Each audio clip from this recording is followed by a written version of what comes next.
Chapter 1. The Ceiling That Pretends. They painted the basement ceiling the color of quiet. Not white. White is a decision. This was the off-white that happens when a brush runs out of nerve halfway through a stroke. When Lena opened her eyes, the first thing she learned was that the ceiling had been painted by someone who wanted the basement to look like a room where nothing had ever happened. The second thing she learned was the house had a schedule.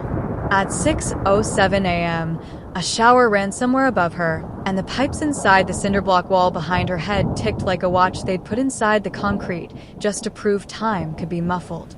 At 6:13, the shower cut, and came the wet thump of a curtain and the bellow of a man's voice. Warm, ordinary, the way fathers on commercials call out, "You're up, bud." At 6:16, a smaller voice answered, muffled by drywall and the stupid mercy of domesticity. "I'm you up." Lena lay still on the cot and watched the ceiling pretend history hadn't gotten under its skin. Her wrists were free. They always were unless he came downstairs. This was a kindness, he told her, like the space heater he kicked on each night and the glass of water he left out of reach just enough that she had to ask. The man had 3 names. In her head, he was caretaker when he brought food on a tray with a fork bent sideways for safety. He was homeowner when he turned a knob and made light appear like it owed him loyalty.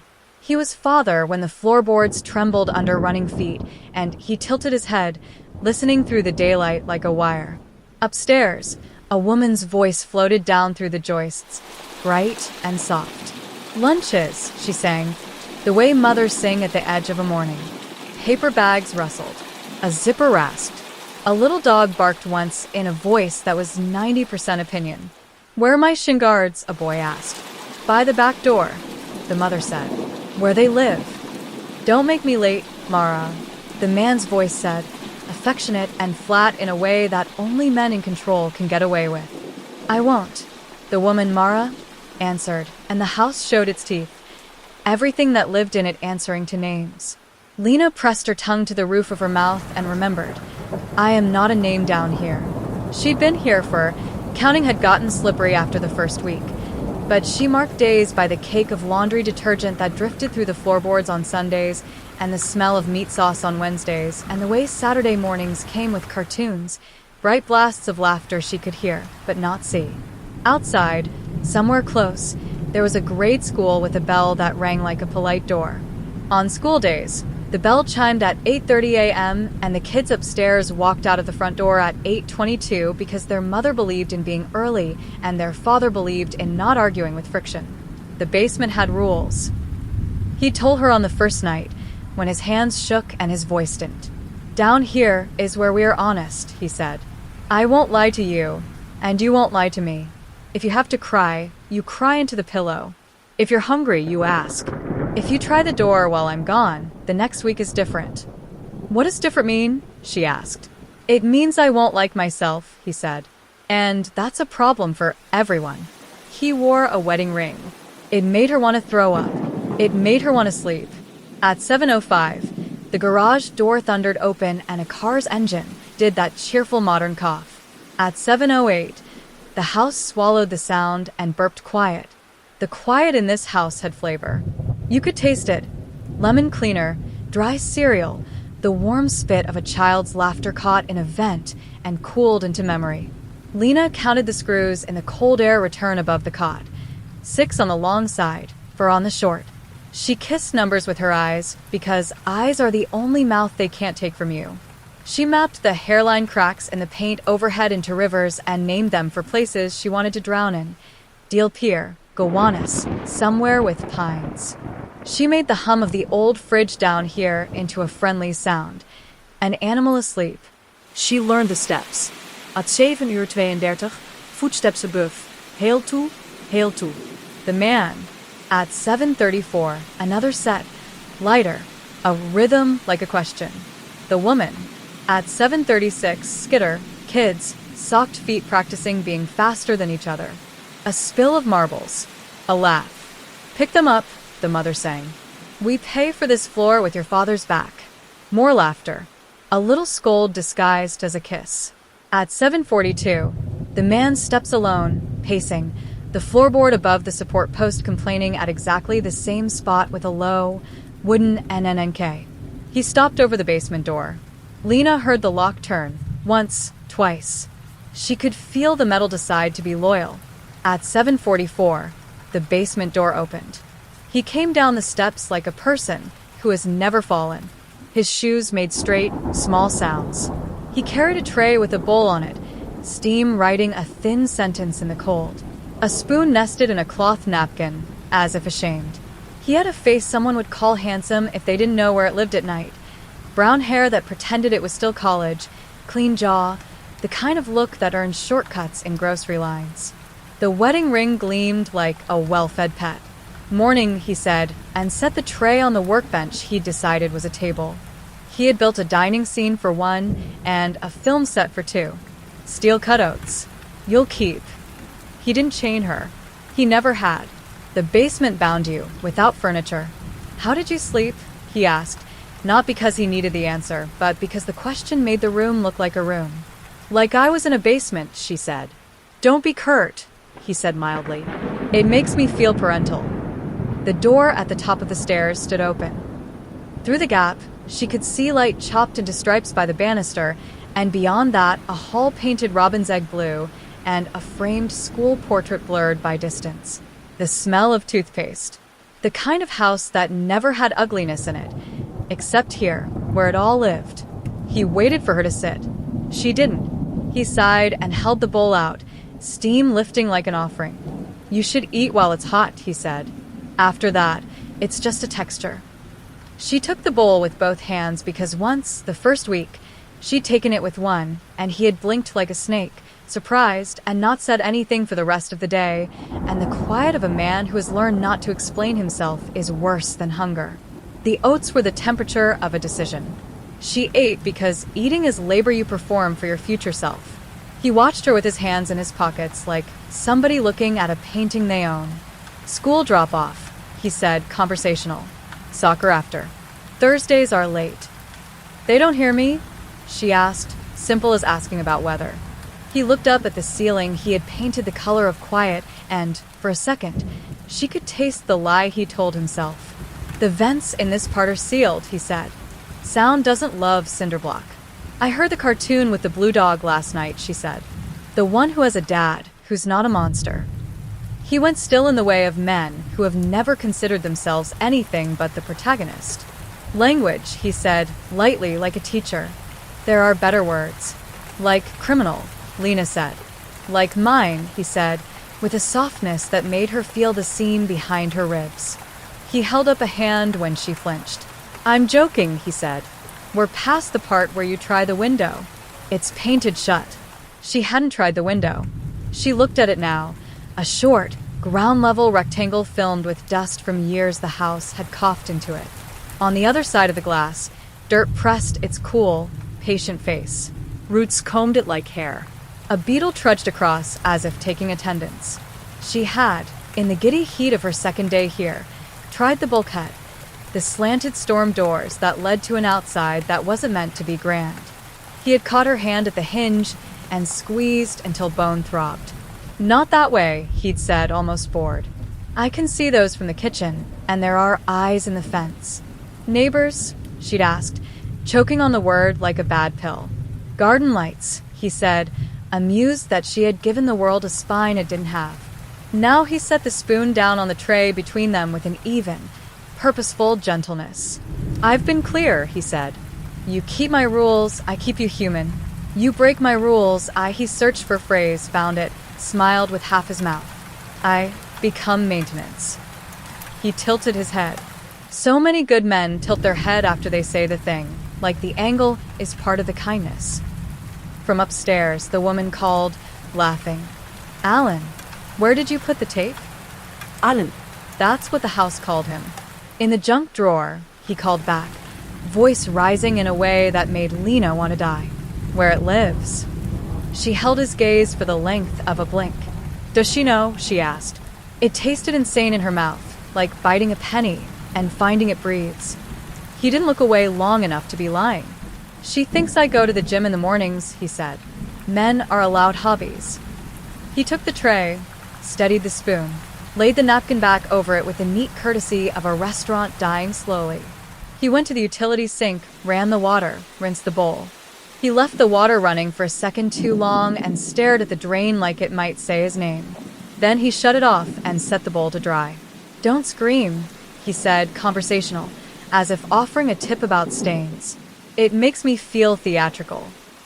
"I'm not a theater," she said, and held his eyes just long enough to make him blink. He smiled, like a man who has been complimented by someone he respects. "That's one of the reasons," he said, and then he went upstairs and locked the door and made the ceiling feel heavier by removing himself. Lena listened to the house organize itself for the day. Keys jingled, a backpack zipper caught, and a small voice said an honest swear. "Language," the mother said, gentle. Shoes scritched on the doormat. A dog whined from a crate with the steady discipline of a creature that has been told its noises mean nothing. At 8:19, the front door opened. Air made a soft, square sound. "Bye," the children shouted, two bodies braided into one echo. "Be kind," the mother sang. "Be kind," the father echoed, and the door closed itself as if the house had taught it manners. At 8:22, the engine coughed. At 8:24, the house let go of the car like a body letting go of air. Lena lay on the cot and put her hand over her own mouth and told it to remember what it was for. The basement, now, made its daytime noise. The slow, embarrassed exhale of a space that gets used for the wrong things. The dehumidifier clicked like a patient tongue. A clock down here where? Ticked with a stubbornness that made her want to break it and then fix it and then break it again. She stood. The floor was cold through her socks. The cot's metal frame squeaked like gossip. She touched the chain Alan had wrapped once around the support post and once around her ankle the first week, not to fasten it but to practice, like a magician showing you how helpless you could be if you wanted. It was tucked behind the water heater now. It had learned, like everything in this house, how to act like furniture. She walked to the little workbench. He'd left her a pencil and the back of a bill for Carter and Sons Pest Management. She wrote numbers on the paper. Not sums. Inventory. 607, 613, 616. She wrote Alan and crossed it out, so the ink made a fence around a person. She wrote Mara and felt guilty and wrote M. She wrote "Be kind" and ripped the edge of the bill along the letters until the phrase fell into the small trash can. She did not throw it away. At 10:03, the floor above her remembered it had a living room and turned a talk show on too loud. At 11:11, no one made a wish because no one was here.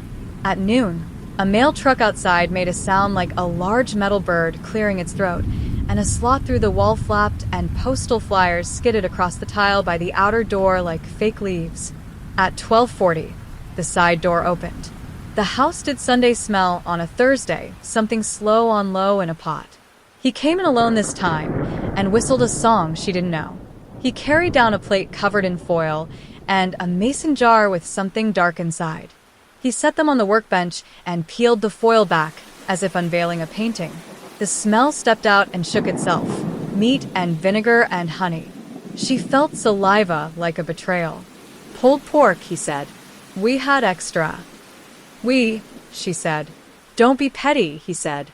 "It's unflattering." She sat because standing made him look at her like she was a religion he was tired of. He handed her a fork that had been made ridiculous. The jar clinked as it touched the wood. Something thick inside rolled slow like a tongue. "What's that?" she asked. "Sauce," he said, without looking up. "We jar it. The kids like to help. They think everything can be held if you put a lid on it." "Can it?" she asked. "Not everything," he said, and there was a death in his voice, old, housebound. He unscrewed the jar and poured a ribbon of dark onto meat. The smell jumped the distance and crowded her. He watched her eat one bite and the way her face failed to keep secrets. "You see," he said softly, "I keep you human. You keep me." "Busy," she said. "Honest," he said. "Down here is where we are honest." He ate nothing. He watched. He asked one polite question about whether she'd slept, another about whether her wrist still hurt from where he'd squeezed it the day of the bulkhead. He opened the jar again, and the lid's threads sang a tiny metallic eep that was almost a laugh. "Will you ever leave me water near enough to reach?" she asked, because she believed in asking for mercy even when it makes people cruel. Without asking, he tilted his head. "Trust is a two-way bridge," he said. "I'm worried about the weight limit." He put the lid back on the jar and tightened it the way people tighten lids when they want to prove their hands work. From upstairs, a phone vibrated and danced itself into the notch in the kitchen counter that kept it from falling. He looked up in love with the sound of his life, and then back down in love with the sound of his other life. "Soccer," he said. "Tuesdays, Thursdays, Saturdays. I can bring you the whistle, so you feel included." "I don't want your toys," she said. "I want an apology," he supplied, almost kind. "Or a key?" She held his eyes. "All of it," she said. He smiled with a side of his face that did forgiveness, like a trick. "You'll get something," he said. "You always do." He went up the steps and the lock turned, and the ceiling settled back into its act. After he left, Lena stood long enough to know the air inside her lungs was hers, and then she moved. She slid the plate aside, took the empty jar lid he'd left on the bench, and tested it against the lip of the mason jar, lefty-loosey.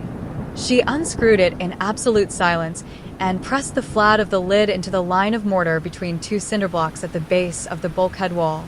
She twisted until the lid bit, metal teeth chewing into sandy cement. She leaned her weight into it and turned, slow, until the line widened a mean fraction, just enough to admit a wedge of fingernail. She stilled.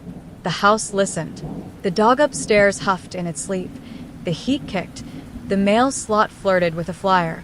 A laugh track above rose and fell like a tide that doesn't care how many lungs it drowned. She worried the mortar like a child learning to pick a scab without getting caught. Dust salted her lips. She did not cough. When the lid slipped, she pinched it tighter and told it to be a tool. It wobbled. She coaxed. She pried a line long enough to slide the lid deeper. Twist again. Pry a hair more. By the time she heard the garage door at 318, soccer, her knuckles were raw and the mortar had moved a confession's worth. She wiped her hand on the inside of her shirt and practiced breathing like furniture. At 5:44, the whole family came home. Sound wears a coat when it passes through studs and plywood. You can still recognize the person under it. The kids argued about who had run more laps. "I did." A small boy lied. "I did." A bigger boy lied back. The dog barked like a metronome. At 6:12, the oven beeps are always braggy. At 6:17, someone opens a bottle and the glass says "pock" and the adults say, someone else's mouth. At 6:30, the floor above the basement echoes with chairs scooting back and the weight of a table being asked to be holy for 40 minutes. At 6:32, Alan knocked on the basement door before he opened it and came down empty-handed, which made Lena's throat learn a new definition of empty. "Family dinner," he said. "It helps the children know they are not alone in a house." He sat on the second step and laced his fingers. He did not come closer. He radiated proximity like a space heater someone had rolled into a church. "Do they say grace?" she asked. "We don't give God credit for things we paid for," he said, and smiled like a curve cut by a machine. "We talk about gratitude. It's practical." "What do you tell them about the door that's always locked?" she asked, and meant, "What lies make your children ordinary?"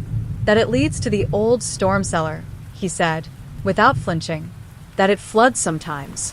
That it's not exciting. That there's a mouse problem." "So they shouldn't come down," she said. "Of course not," he said, gentle as a rule. "It's not for them." He tilted his head, listening to the laughter overhead, and for a moment, 1, 2. She saw a look on his face that he didn't know how to aim. Hunger. Then the look was gone, and he was a man on a stair, telling a woman on a cot about dinner. "Do you ever," she began, and couldn't find a verb. "Feel bad," he supplied. "About you?" "No." "About the world?" "Daily." He stood. He put his hand on the post and patted the wood the way some men pat a dog. "Don't do anything stupid while I'm gone," he said. "You'll make me theatrical." "Go be practical," she said, and watched the ring on his finger catch the basement light before the door took it away. She didn't move for 2 full minutes in case the house had learned patience. Then she went to the wall again, slid the jar lid into the wound she'd made in the mortar, and turned until the lid gave a little delighted jump and a thumb-sized plug of old cement popped into her palm like a tooth. She cupped it as if it could go off. She put it in the pocket of the sweatshirt he'd given her. Navy, anonymous, a high school logo scratched down to a ghost. Upstairs, the family performed dinner like a profession. Forks clinked. The dog sneezed twice, offended by pepper.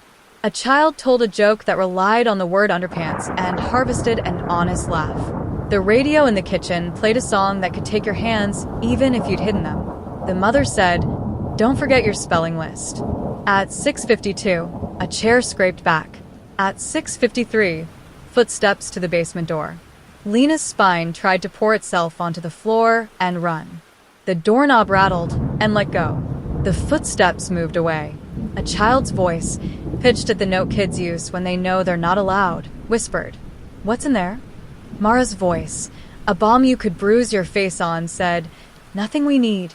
And that should have been mercy, but down here, mercy is just a mirror tilted wrong.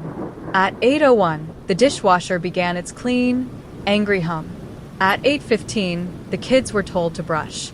At 8:18, they made toothpaste jokes. At 8:43, a door closed upstairs and the house became 2 bodies, theirs and hers. At 9:09, he came down again with a folded blanket and a paperback with the cover torn off. "Cold snaps," he said, and handed her the blanket like a gift. And Charity. She didn't take the book. She had learned how to keep from giving him the joy of saying, "See, I keep you human." He placed it on the workbench anyway and tapped it with 2 fingers. "It's mostly about a train," he said. "Everyone on it thinks they're going where they're going because they chose, and then the author explains they're being pulled." "I don't like parables," she said. "They make cruelty sound organized." He smiled, not unhappy. "You're an editorial," he said. "We'll get along fine." He looked at the window as if considering whether to mention it, and didn't. He went to the utility sink and rinsed his hands as if they had done a thing worth cleaning. The water's sound filled the room and then left it, and he turned the faucet off with a confident little twist that said, "I decide the ending." He left the jar lid. He always left something. When he was gone for good that night, and the house above had rolled over and put its warm back to the world, Lena emptied the pocket of the tiny cement tooth into her palm and held it like a charm. She reached for the jar lid and dug again, whispering nothing as if it were a prayer it wasn't, and made the wound bigger, careful, patient, making rubble the size of words. She would, eventually, learn that rubble is a lexicon, and some words hurt you when you hold them too long. But that first night, with the ceiling pretending and the pipes telling time, with the smell of dish soap falling through wood, with the dogs snore a metronome and the mothers laugh a ghost, she learned the only thing a person in a painted basement can learn and keep. The house is a habit. The habit can be broken. She slid the jar lid into the wall and turned, slow, and listened to the mortar sigh. Above her, the family dreamed the dreams families are licensed to have. Below them, she pulled at the seam until the room learned what it sounded like when a captive decided to rename it. Chapter 2, House Rules. Morning War Slippers. Lena woke to the whisper of a robe belt sliding through loops somewhere above her, the small plush sigh of carpet forgiving knees. The painted ceiling had gone soft again, with a dawn that never visited this room. She counted the screws in the vent, 6, 4, until the number felt like a raft. At 6:09, the shower. At 6:16, laughter in the hallway. At 6:22, the dog barked twice like a password and was answered with shush and a rustle of hands. At 6:30, the smell, coffee and toast and a citrus that wasn't a fruit so much as a decision to be clean. She pressed her thumb into her palm until she had a crescent and then let go. Wounds make maps. Maps make mistakes bearable. The basement door opened at 7:15. He came down in a white dress shirt with the sleeves rolled to the place on a man's arms where veins are confident. Tie over shoulder. No trae. He carried a small toolbox, the orange kind that makes neighbors nod approval, and a cloth grocery bag that bulked oddly. We have a fire inspection this week, he said, dropping the toolbox with a courtesy thud. It requires an honest basement. She stared at him. Do I count as honest? You count as a liability, he said, brighter than the word should allow. So we'll tidy. He set the cloth bag on the workbench and unrolled it. Inside, painter's tape, a measuring tape, a new padlock still in its blister pack, a cheap smoke detector that would be screwed into drywall as a talisman, and a packet of fluorescent exit arrows that point the way out for people who don't live in houses like this. He dragged the cot 3 inches toward the water heater. He moved the storage rack to reveal an old, spiderless corner. He pulled a hinged panel on the underside of the basement stairs and exposed a crawl space like a forgotten mouth. Lena's heart stepped once and tripped. The hole was low and black and smelled like Wood's old breath. Behind it, a narrow avenue ran along the rim of the foundation, wiring corridor, pipe chase, a spine no one had meant for people. He saw her see it. He smiled, faint.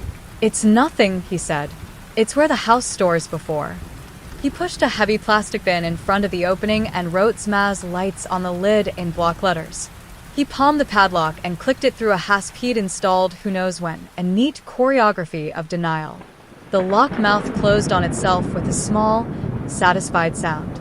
You'll hurt yourself, he said mildly, like a father taking a knife away from a child who only wanted to learn to be useful. You could put me in there, she said, if you wanted. He considered just a blink and then shrugged. Cramped, he said. Cruelty is exhausting. He pressed the test button on the smoke detector, and the room shrieked for 3 seconds. Her body took off like an animal at a starting pistol and slammed into the far wall before she could tell it to stay. He watched, fascinated as a scientist with a mousetrap. Still jumpy, he observed. Good. She swallowed the sound, trying to get out of her throat. I will throw that at your head, she said. You won't, he said, not unkindly. You're careful with what you break. He switched the space heater off and on with a toe. Its orange coils woke and glowed and dimmed, like a small sun practicing good manners. From upstairs, kids chanted the alphabet at each other incorrectly. A boycott. A smaller one yelled, double P, victorious. The dog tagged along with a collar jingle like cymbals. Breakfast, their mother sang. Take a bite you'd want to hear about in heaven. Is she a poet? Lena asked. She gets quoted in Christmas cards, he said, and snapped the toolbox lid shut as if sealing a joke he might want later. He left the new padlock keys on a small hook screwed into the underside of the stair. 2 of them. One cheap brass, one with an enamel soccer ball. He looked at her like a teacher daring a student to cheat on an exam that will get them into a better life. Then he reached up and plucked the soccer ball key off the hook and put it in his pocket. She glanced at the other key. He watched the glance land. I'm not bored enough to be sloppy, he said, but I like to see who you think I am. You want me to play, she said, and the word tasted like pennies. I want you to stay alive, he said, simple, infuriating, earnest. Alive people are better listeners. He went up. He locked the door. The ceiling put its face back on. When the house emptied at 8:22, she held the air in her mouth and counted to 30 like she was underwater. At 40, she moved. She took the jar lid, her metal tooth, and slid it into the wound in the mortar again. 2 more thumb-sized chunks came loose, soft as cake. She put them in the pocket with their brothers. She went to the Zmaz lights bin and put both hands on the lip. It didn't move. It did what heavy things do when rooms demand obedience. She crouched, palms beneath, and tried again. One corner lifted half an inch, and then thunked back down in a way that told her there were cinder blocks or gilt stacks inside. She sat on the cement and laughed once, the sound smaller than she meant. The jar lid warmed in her hand like a coin. There are 2 kinds of basements. The anarchic kind where old bicycles lean like skeletons at a bar, and this kind, tidy, labeled, a crime scene cleaned before the crime. She catalogued. Shelves. Paint cans, eggshell, semi-gloss, the exact off-white of pretend. A jar of screws sorted by size. A stack of folded tarps that remembered being rain. Tools. A stud finder that beeped like a baby bird. A level with a bubble between neat lines, the world. taught to stay. A hammer with a wrapped grip that looked like someone had loved it. Boxes. Winter coats. Soccer. Taxes 2015 to 2019. Kid art. Keep. She lifted the corner of Kid art. Keep. And found a stack of construction paper gods. Hand turkeys. A crayon self-portrait with more teeth than a kindness needs. A blue scribble trapped under a piece of tape, so it would stay where it began. She put the lid back and whispered sorry to the person who had drawn their own eye too big on purpose. She stood at the workbench and stared at the padlock key he had left on the hook. Not the soccer ball. The other. The one that rumor insists never matters. She told herself stories. In one, it opened the lock. In another, it opened the laundry room door at the top of the stairs. In a third, it was just a decoy, a placebo for the desperate. She reached, heart as loud as the fridge. She touched the key. Cold. Real. She took it down and put it in her mouth to keep her hands free and tasted brass and him and the part of herself that eats metal when it needs to remember its teeth. She went to the Zmaz lights bin. She tried the lock. The key slid in. It did not turn. She felt the laugh before she heard it. She took the key out and pressed her forehead to the plastic lid and let herself, for a count of 5, be a person whose legs wanted to walk into a wall. She put the key back on its hook. She wiped her mouth with the inside of her sleeve and tasted dust and vinegar, and the hand soap he liked because it said cedar even though it smelled like clean lies. Around noon, the door opened without a knock and Mara came down. Lena's eyes took too long to move. The woman, tight bun, t-shirt that insisted on Green Ridge PDA, leggings that meant to be exercise, stopped at the third step down like the house had put its hand on her chest. She looked not at the cot, not at the workbench, not at the person in the room, but at the smoke detector he had mounted badly. Her mouth made a private judgment, tight and quick. "Alan," she called, without turning her head. "You put it crooked." A beat. Footsteps above. He appeared at the top of the stairs like a stage direction. "I put it where it will alarm," he said. "Crooked alarms less?" She asked brightly, and took another step down. Her eyes found Lena's then, because there is a point at which manners turn to cruelty if you don't allow them to notice. Her face did not change. Not surprise. Not fear. Not calculation. It rearranged itself the way people's faces do when they see a neighbor in the wrong aisle at the store and decide not to ask. Lena understood something small and large at the same time. The house had not failed to tell the wife. The wife had filed the knowledge. Mara turned her chin toward the utility sink with its thin ring of soap scum and the towel folded within reach, like a joke. "Are you washing your hands down here?" she asked him. "Sometimes," he said. "Use the kitchen sink," she said. "This one doesn't run hot enough. It's not hygienic." "Okay," he said, obedient for the length of the syllable. Mara's eyes flicked to the tiny, crooked exit arrow he'd smoothed onto the cinder block wall, pointed absurdly at the locked bulkhead like a punchline. She blew a stray hair off her forehead and said, to the air, "You need to move the freezer." The deep freeze sat squat in the corner, a white coffin with a bright manufacturer's promise, family size. Its lid had a 2-liter soda bottle on top, half full. Someone's recent thirst interrupted. "Why?" Alan asked neutrally. They were a good couple, questions like tennis, sentences like rails. "Because the inspector is going to try that outlet," she said. "And if you won't let him get to it, he marks you petty." "I can be charming," Alan said. "You can be inconvenient," she said, and for the first time since she descended, heat entered the room that wasn't from the space heater. She took the soda bottle from the freezer lid and put it on the workbench near Lena without seeming to notice the proximity. Condensation slid down in a slow pant. "Don't leave this here," she said. "I won't," he said. She went back up the stairs. On the 5th step, she paused and turned, just enough to be a silhouette, not enough to be a person, and said down to the room, "There are towels on the shelf if you need them." The sentence wore a coat of casual. Its shoes were not casual. The door shut. The lock thought about theater and decided to be practical. The soda bottle stood sweating on the wood. Lena stared at it like a new animal had entered the basement. She could see the thread of the cap. She could see the little plastic bridge of the safety collar. She could see her face in the curve, something that could be anyone wearing her. She put her hand flat on the bench and let the condensation inch toward her fingers until cold touched skin. She moved the bottle a fraction, not enough to make sound. She unscrewed the cap and counted each ratchet. She put her mouth to the plastic and took one quick mouthful, like theft, and screwed the cap back down and pushed the bottle back into its wet circle. It took 3 seconds. It took a year. When he came down at 2:12 with a bag of rock salt and a 4-pack of new light bulbs, he looked at the bottle and then at her, and then at the jar lid on the bench, and then at the small white flakes of mortar near the wall, and he smiled, small, proud, like a man whose kid had taken a first step in a direction he thought of as toward. House rule, he said, conversational. If you move something, put it back where you found it. Or what? She said. Or I am maintenance, he said gently. He moved the bottle to the freezer lid. He moved the jar lid to the far edge of the bench. He moved his ring around his finger with his thumb like a coin trick he didn't know he was doing. Do you talk to her about me? Lena asked, and gestured at the stairs with her chin where voices live when they've finished being in a room.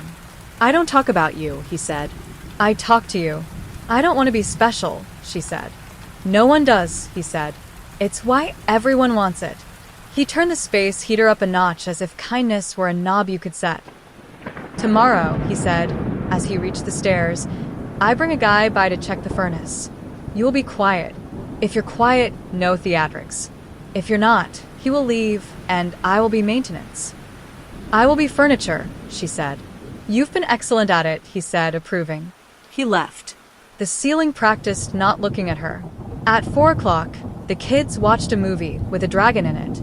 At 5:20, somebody dropped a glass and the house inhaled.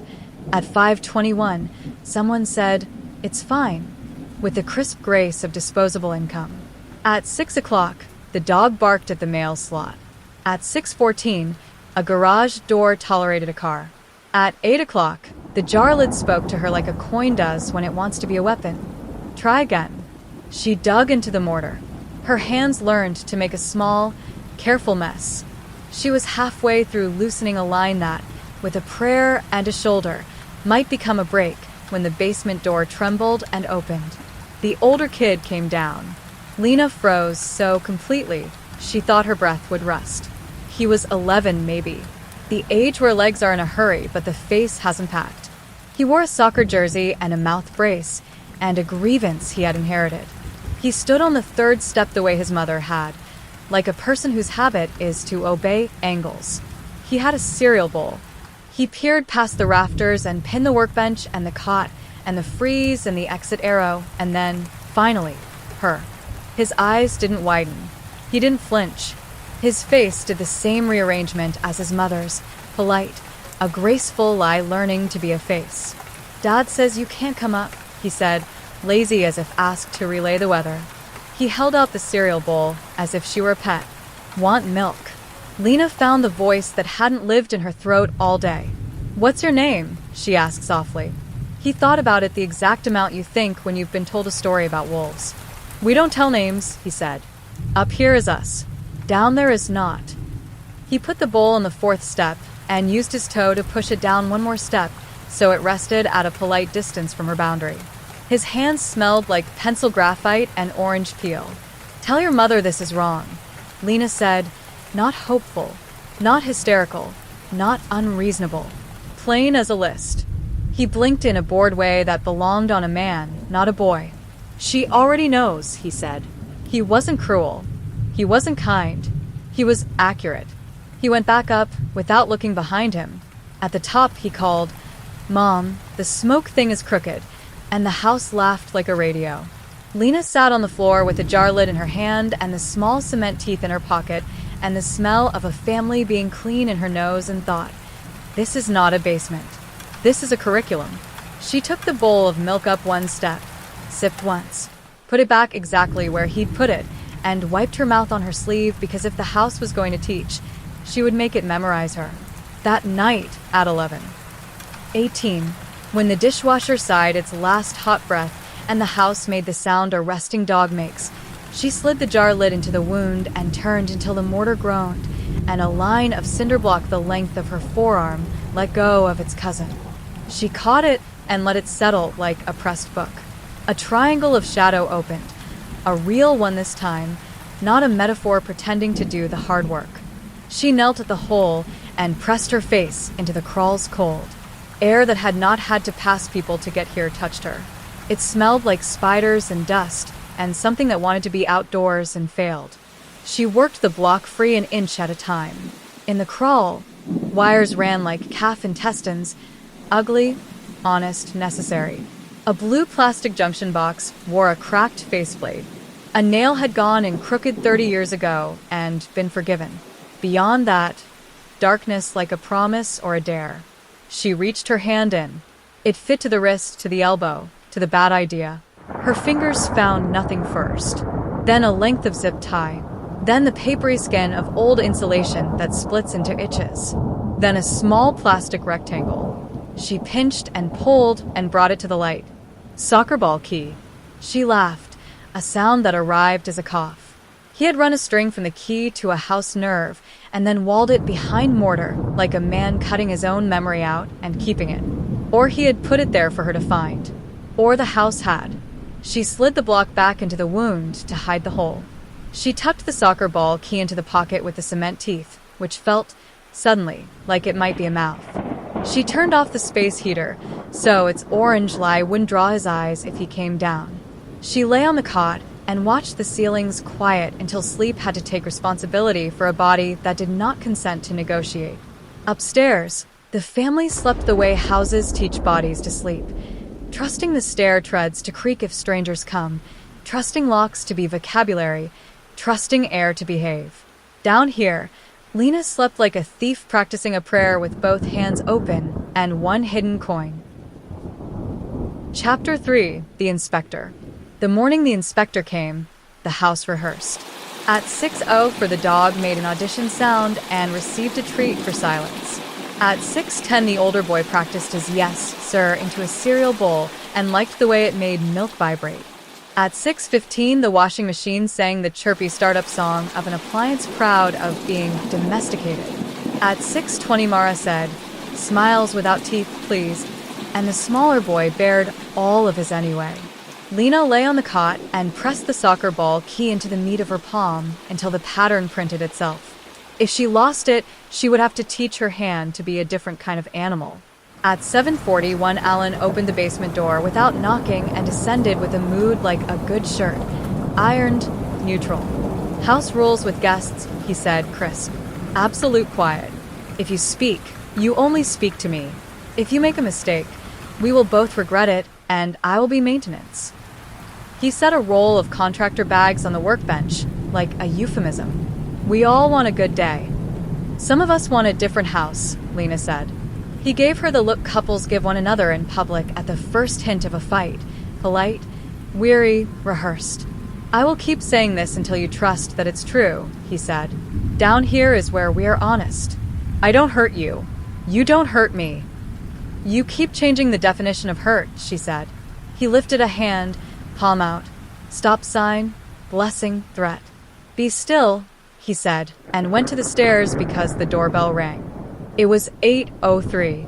The inspector was early. Of course he was. The house performed a smile. Hinges went shy. The dog earned its good boy with a small choir of wuffs. Shoes scuffed the doormat into forgiving. "Morning," a stranger's voice said, bright Midwestern transposed to here. "City Fire Annual." I'm Dane.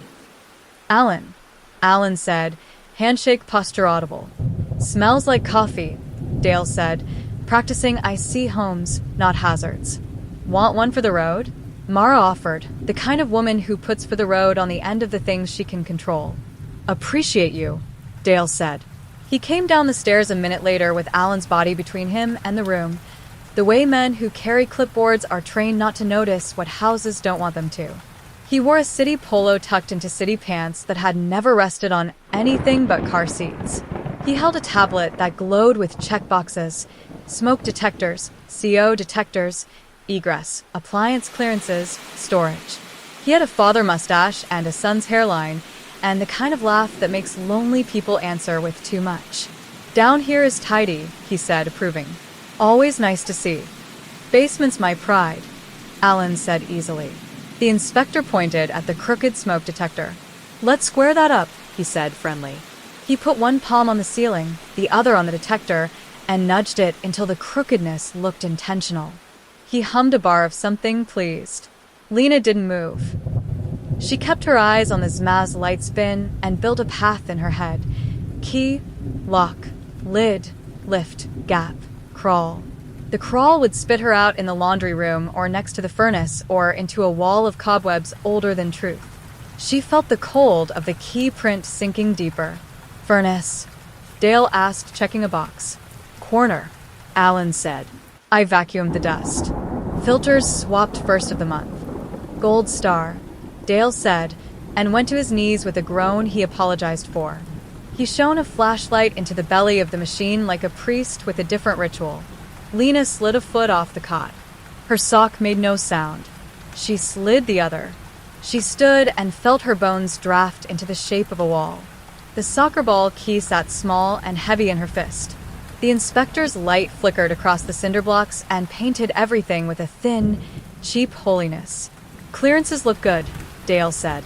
Combustibles off the floor. CO alarm up. Where's the closest CO? Top of the stairs, Alan lied. Good. Dale eyed back because he didn't want to look. Outlet by the freezer, Dale added, moving on cue. Mind if I? Mara's voice drifted down, sugar wrapped around a hot stone. Want that coffee now, Dale?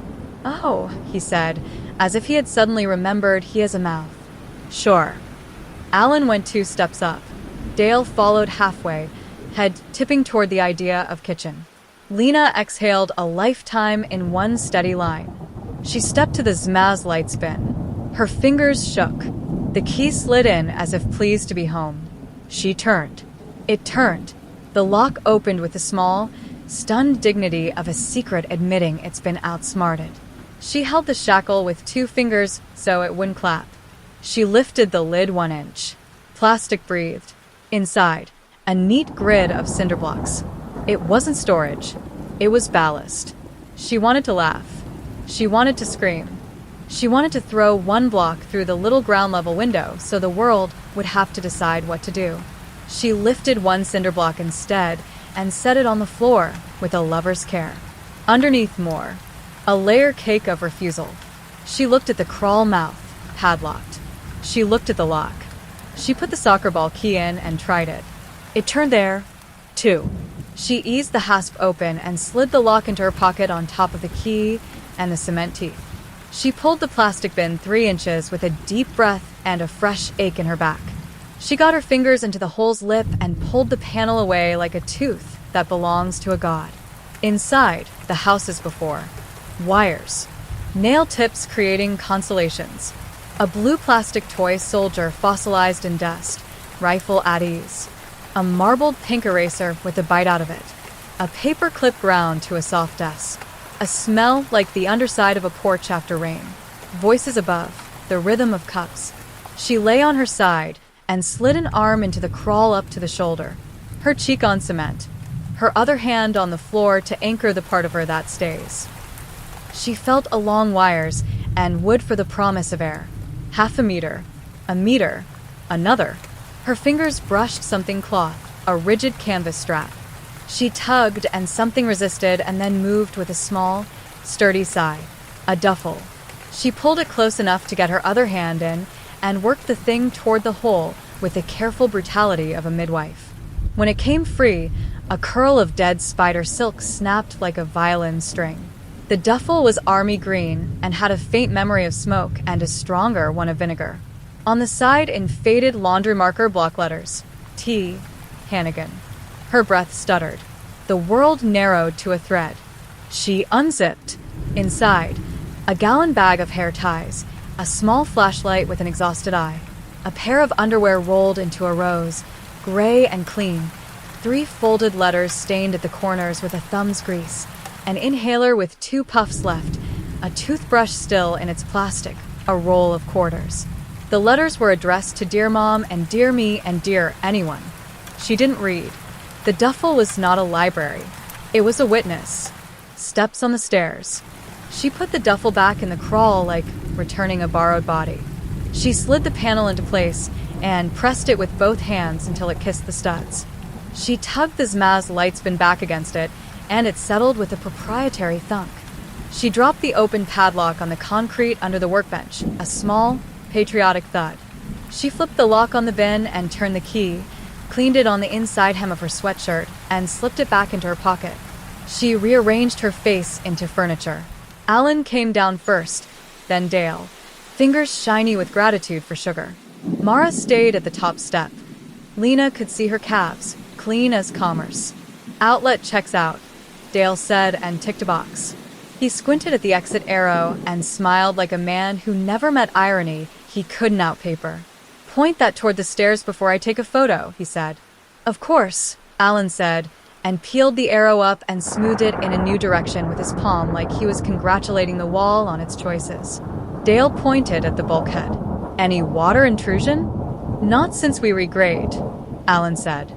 Okay, Dale said, pleased to successfully quote a homeowner verb like a password. He scrolled his tablet to the last page, digital signature, and stood in place as if his feet had roots. All right, nothing scary. He smiled at the room, the way men sometimes smile at girls at bars, at churches, at family breakfasts. You people are the easy kind. Mara's calves flexed. We try, she said. Lena felt the duffel in the crawl like a ghost pressing the small of her back. She held the soccer ball key in her pocket and pressed the rolls of quarters with one knuckle. Money, a circle, a weight. Mind if I grab a photo of the furnace tag? Dale asked, lifting his phone, because even city tablets get bored. He squatted, angled, clicked. In the glow of the screen, the basement looked flatter than a lie. The dog upstairs barked once, exactly. A child laughed, thin as floss. Mara said something about carrots. See you next year, Dale said cheerfully. He climbed the stairs. Alan followed, shaking his hand like two men congratulating a house for agreeing to be inspected. They left. The door shut. The lock settled like a decision that pays a mortgage. Lena waited for a count of 100, then another 100, then 10 more for pride. She exhaled the breath she'd hoarded and leaned against the workbench until the wood remembered her. Upstairs, the front door, friendliness practiced. Thanks, Dale. Marasan. Alan said, appreciate it, using the voice he uses for faces he doesn't need to remember. Dale said something about the rain last week and the basement holding dry. We got lucky, Alan lied, and both men nodded to the god of chance so they wouldn't have to kneel to the god of intention. When the car coughed and drove away and the house rearranged itself into day, Alan came down again. He didn't bring a tray. He brought a little smile like a verdict. You were good, he said. We all had a good morning. Lena stood still, because the part of her that wanted to move wanted the wrong things. She looked at the Zmaz light spin with her face empty. He looked at it too. His smile, small, sharpened. He took 2 steps. He towed the padlock she had dropped beneath the bench with the look of a man who has stepped on a Lego, a flare of recognition, a hiss of anger, a swift and greedy calculation of who he gets to be next. He bent, picked it up, held it like a coin. His jaw worked once. He put the lock down carefully on the bench and rested his palm on it, as if feeling for a pulse. I left you the wrong key, he said conversationally. Yes, she said. You did. You found the right key, he said. Yes, she said. I did. He nodded. You didn't make a sound. I'm not a theater, she said. He looked at the crawl panel, at the Zmaz light spin kissing it. He didn't touch either. He watched her as if waiting to see if she would tell him to punish her. She didn't. He smiled again, softer now, wronger now. We're going to get along, he said. I have a job. I have games. You have time. You have a duffel, she said quietly, with someone's name on it. He blinked so slowly, it looked like a prayer. We recycle, he said. You hoard, she said. He tilted his head, pleased. Words, he said. You make good ones. He stepped back from the bench and slid his hands into his pockets, like a man on a porch at a barbecue. House rule, he said, lazy. If you open a thing and close it back better than I left it, I don't get angry. If you open a thing and make me see it was opened, I do. You aren't angry, she said. Not today, he said. Today I'm... He searched for language and found it where all his language lived. Upstairs. Proud. He climbed the stairs and paused on the second step from the top and said over his shoulder, I like you better when you're careful. I like you least when you're honest, she said. He laughed, delighted with himself and, monstrously, with her. That's where we meet, he said, and left her with the kind of silence that feels like a man still talking. She waited until the house metabolized him. Vacuum cleaner in the hallway. Mara's voice at the sink. A boy dribbling a ball against a rule. Then she moved again. She got the bin off the crawl with her back pressed to it, legs making slow, ugly strength. She slid the panel aside and reached for the duffel. She didn't take the letters. They weren't hers. She took the roll of quarters. She took the flashlight. She took the inhaler, even though she didn't need it because maybe someone would. She pulled the zipper closed and pushed the duffel back into the dark like an animal you leave in its den because you can't teach it daylight yet. She put the panel back. She muscled the bin into a perfect kiss. She pocketed the small salvaged life. Upstairs, the house had a snack. Down here, she inventoried. Light, dim, but her own. Air, stale, but honest. Coin, silver, 40 quarters, weight like a vote. Oxygen in a can for a person who might be her later. Key, soccer. Teeth, cement. Language, hers. At 3:06, the older boy came down again. He had dirt on a knee, like proof of a day. He stood 3 steps down as if the house had put a pin in his foot. Dad says you're good at being quiet, he said. It sounded like a compliment and a threat and a certificate. I am, Lena said. What are you good at? He thought. Kicking, he said, and his mouth smiled sideways. And spelling. Spell conscience, she said. He screwed up his face. C-O-N, he said, and then his mouth did a small brave thing. S-I-N-C. Close, she said. It sleeps next to it. He rolled that around. He looked at the lock on the Zmaz lights bin and at the smoke detector that was now straight and at the bottle of soda on the freezer, and then, finally, at her. My mom says houses are like bodies, he said.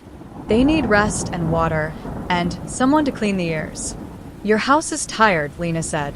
He made the face kids make when a grown-up says a sentence that belongs to church, not a kitchen. He took a step up. He took another down. He scuffed the tread with his sneaker, because children teach wood to keep secrets. My dad says you're a bad habit, he said finally. We are helping him quit. Then he went up. He closed the door. He didn't lock it this time. The lock did it for him, because good locks know their job. Lena sat and pressed the roll of quarters to her mouth like a cylinder of prayer. The metal smelled like 1,000 hands and twice as many vending machines. She breathed around it until her throat believed it could. That night, she slept like a person who has committed a small burglary against a god and gotten away with it. She dreamed she was in a crawl space under a crawl space under a crawl space. In each, a duffel with a different name. In each, a roll of quarters. In each, a single functional thing. A whistle, a lighter, a key. She dreamed she took one from each and made a kit called after. In the morning, at 6:07, the pipes told time again. At 6:13, the house washed its hair. At 6:16, Alan's voice called up the hall. We're out of syrup, and Mara's called back. We are not out. We are in the garage. And a boy said, language. And the house laughed like a god. Lena took the flashlight from her pocket and clicked it once in the dark to teach herself that she could make a new kind of day. She had a plan now, or the start of one.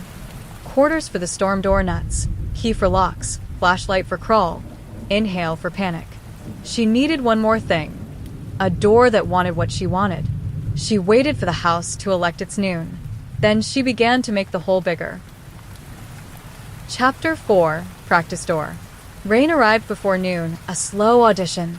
1 bead, then 3, then a soft percussion on the low window like fingernails asking for manners. Upstairs, the house changed keys. Quiet voices, radio lowered, a drawer that stuck and then relented. Water turned the neighborhood into a throat.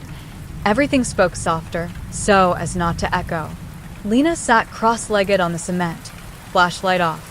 Soccer key warm against her thigh. Quarters cool in her palm. The hole she'd opened in the wall watched her like another eye in the room. She didn't dig.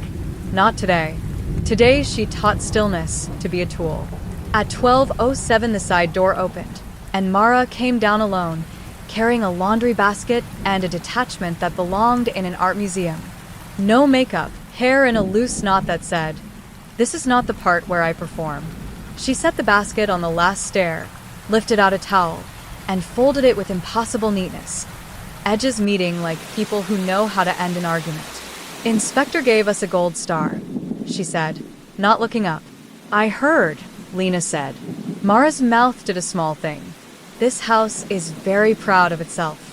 "Are you?" Lena asked. "Pride is for people who get days off," Mara replied. She placed the towel on top of the stack. "We have a birthday dinner Sunday. Alan's mother. You won't make noise." "I'm not a tantrum," Lena said. Good, Mara said. "We don't reward those." She reached for the next towel. As she lifted it, something thudded free from the basket and rolled off the stair, onto the concrete, toward the workbench. A felt cube, the kind toddlers throw, printed with letters and barnyard animals. It stopped at Lena's knee, sheep face up. Mara watched without interest. "You can keep that," she said. "It won't ruin the inventory." "Does he practice with them?" Lena asked. "The little one." "They practice everything," Mara said. "That's how children become furniture in the right rooms." She set the laundry basket on the floor and leaned against the post where the chain once lived, as if the post owed her a back. For a moment, her face emptied. No script, no PDA brightness. A woman whose life was a series of correctly arranged objects. "Why me?" Lena asked quietly. Mara met her eyes then, and Lena saw something like weather cross behind them. "Why any of it?" she said. "Because he is particular. Because the world is lazy. Because certain problems cannot be solved in public." "That sounds like a motto," Lena said. "It is," Mara said. "It keeps the floor clean." She turned. On the fourth stair, she paused and spoke without looking. "When you sleep, keep your feet toward the door. If he opens it in the dark, you won't sit up into him." She climbed the rest of the way. At the top, as if it were a second thought, she added, "Drink when you can." The door shut. The lock's machinery clicked, tidy as cutlery. Lena rolled the felt cube between her palms. "Det får barn." Sheep rendered in a font too cheerful to be trusted. She pictured a child dropping this block in the kitchen, Alan kicking it idly toward the stairs, Mara tucking it into the basket and letting gravity make decisions. Rain hardened. The low window gathered a skin and blinked. In the crawl, the duffel dreamt in army green. Above, a house performed domestic weather. At 2:11, the older boy clattered down 3 steps, holding a pair of cleats like dead birds by their laces. He smelled like playground and pencil shavings. "Mom says thank you for being quiet," he announced, as if delivering a certificate. "You're welcome," Lena said. "Spell neighbor." He squinted. NHBOR. "Good," she said. He looked at her mouth, at her hands, at the smoke detector now straight, at the exit arrow lying obediently. "Do you know any magic tricks?" he asked suddenly. "Yes," Lena said. "I can make a person think he's good." He considered, then smirked in a way that should belong to older men. "Dad knows that one." He set the cleats on the second step from the bottom and, deliberately, did not push them toward her. He turned and went up. "Mom," he yelled into the light. "She knows my spelling." "Excellent," Mara called back. "Go practice your kicks." Rain leaned its head on the house and stayed. The dehumidifier tried heroism and gave up with a cough. The dog decided the basement did not exist and slept with its nose pointed at the heat register like worship. At 3:32, Alan came down with a paper bag greasy at the bottom and a smile that borrowed light. He set the bag on the bench and revealed its contents like a magician producing a rabbit he'd been palming since infancy. A deli sandwich, wrapped twice, a lemonade with a straw and a cruel little lid, 2 napkins, and on top, a cupcake that had earned the right to be called pink. "Test," he said. "Practice." "Practice what?" Lena asked. "Doorways," he said. He placed the deli sandwich exactly 1 foot beyond the reach of the cot. He set the lemonade beside it and stepped back, hands in pockets, like he'd just arranged a still life. You may eat without permission whenever you can get to it without making noise. That's a dog trick, Lena said. That's a house rule, he corrected. Don't insult yourself. He went to the utility sink and ran the water. He kept his back to her, the way a man does when he is being magnanimous on a schedule. He shut it off. He dried his hands on a towel that remembered the beach. Sunday we host a mother, he said lightly. You will be edited. I don't want to be maintenance. I want to present a home. You want applause, Lena said. I want order, he said. Applause is what order sounds like in other people's throats. He went up. The lock made its choice. She waited for the house to finish its sentence. She stood. The sandwich waited like a continent. The lemonade sweated a ring into the wood that looked like a small, mean halo. She took 1 step. The floor answered. She waited. She took another, the way you approach a skittish horse. Breath held in your ribs, feet talking to the ground. She ate sitting on the concrete beside the workbench, back against it, head below its lip, as if the room were a horizon, and she could hide in a dip. The bread tore, like paper that had belonged to someone else. The lemonade's lid made its tidy pop and bit her mouth with sugar. The cupcake was a child's apology. She didn't eat it. She set it on the bench and watched it be frivolous, which is another kind of endurance. At dusk, the house practiced its evening prayer. Stove, laughter, a dropped fork forgiven, syncopated footsteps to different sinks. The rain beat itself into the gutters and lost. The dog achieved a dream where it ran and snored and complained about both. At 8:03, Mara came down again, alone, in socks. She didn't turn on the light. She stood 3 steps from the bottom and said into the dark, Sunday is 5 p.m. to 9. If you must cry, do any part of it before 4. I don't cry on command, Lena said. Then don't, Mara replied. Be a room. Silence folded between them. Finally, Lena said, Does it help you to think I'm furniture? Mara considered. It helps to think something is, she said, and left.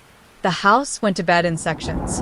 At 9:17, one child door closed with confidence, the other with a negotiation. At 9:41, a toilet flushed like a hymn sung reluctantly. At 10:06, someone whispered something at the top of the basement stairs that wasn't words so much as a tone you use on a wound. The lock answered with its small mechanical marriage vow. The lights above clicked out. The rain decided to move to a different chapter. Lena lay with her feet toward the door, as taught, and stared at the off-white that tried so hard to be a sky. She pictured the timeline of Sunday, voices, cutlery, Alan's mother, that tidy cruelty that comes in good jewelry. She pictured the crawl, the duffel, the old soldier fossil, the wire constellations. She pictured the bulkhead above the washer, bolts that had not been moved since a summer 4 roofs ago. She slept like a person who had rehearsed both versions of mourning and refused to commit to either. Sunday practiced itself starting Friday. The house grew clean in corners. The good towels came out with a sigh like a stuck zipper freed. The fridge learned geometry. Flowers arrived wrapped in brown paper that pretended to be humble but smelled like receipt. On Saturday night, Alan came down with a storage tub labeled serveware and unspooled a table runner onto the workbench, as if making a stage out of the only place that refused to be one. He set 3 candlesticks on it and tilted his head until their angles learned shame. Can I ask you something? Lena said. You can ask, he said. How did it start? She asked. With me. He smiled, as if someone had asked about his major in college. Bad week, he said. Good face. The kind of girl who makes the world think it's nice. I wanted to keep it that way. You mistake nice for quiet, she said. I prefer obedient, he said. And if I never become that, she said. You already did, he said. You're alive. He left. The door put its shoulder back into duty. Sunday arrived carrying pot roast and a grandmother who wore perfume like a decision. The rain took the day off and left sunlight pressed flat on the driveway like a warrant. At 4:10, the front doorbell rang and a voice older than the house said, Oh, you are tidy. and the house lifted its chin. At 4:22, Alan's laugh put on its company sweater. At 4:30, the older boy thumped down the hall in socks that had been told not to. At 4:46, the smaller one said grandma with the syllables people reserve for their gods and their desserts. At 4:59, the basement door opened. Alan descended with the good plates, nested like a family in a photograph. He set them on the bench, straightened the table runner he'd laid like a joke, and looked at her like a director checking the light on a difficult scene. Practice, he said. We're almost done with it. Then everything can be permanent. It already is, Lena said. He stood at the second step and listened to upstairs with his eyes. She will ask if there's room for another freezer, he said of his mother. She says the only way to be generous is to have extra. Is there, Lena asked, room for another woman in the basement? He smiled like a man choosing not to laugh in church. Don't be vulgar, he said softly. She's old. He went up. Lena waited. She did not touch the plates. She sat cross-legged and folded the felt sheep until it seems bagged, then unfolded it and set it back on the stair precisely where a child's toe would kick it and think of nothing. At 5:14, a voice floated down the air shaft of the house. Alan's mother, toasted, bright, full of the kind of hunger that lives long. What's behind this door? We keep storage, Mara said smoothly. Oh, the mother sang, pleased not to be interested. I've always thought basements are where houses think. Lena held the soccer ball key and rolled it in her palm like a coin trick she didn't dare perform. The crawl waited. The panel was a vocabulary word. The bulkhead had a mood. The family was gathering in the dining room, the length of table you buy when you intend to be believed. At 5:22, they began to eat. The house did the thing all houses do when witnesses arrive. It lied beautifully. At 6:11, Alan came down with a bottle of wine the color of robbery and poured 2 glasses at the workbench, like a ceremony. He pushed one toward her and did not touch his own. Practice, he reminded her, and watched how she refused. I'm full, Lena said. You're improving, he said. I like that you believe me when I tell you what's happening. You want me to narrate your life, she said. It makes the house feel honest. He picked up the glass, dumped it in the sink, washed the bowl with a noise like penance, and went away. At 7:03, cake. At 7:07, singing. At 7:09, candle smoke sought the vents. The basement breathed sugared air like a bribe. At 8:16, a chair scraped. Gratitude was staged. Coats put on their arms. At 8:27, Alan's mother trilled something about my good boy and my brave girl and my perfect grandsons, and the door closed on her like a page you dog-ear when you plan to come back to your favorite part. At 8:31, the lock above turned twice, fast, definitive. The house let its belly out. The dog relaxed into its crate with a wuff. The radio became a smaller truth. The dishwasher lit its small, proud star. Alan did not come down. Mara did. She descended to the halfway landing and sat, as if stairs were a pew. She held a folded dish towel like a letter. She watched Lena, and Lena watched her, and, for a long time, the only sounds were house ones.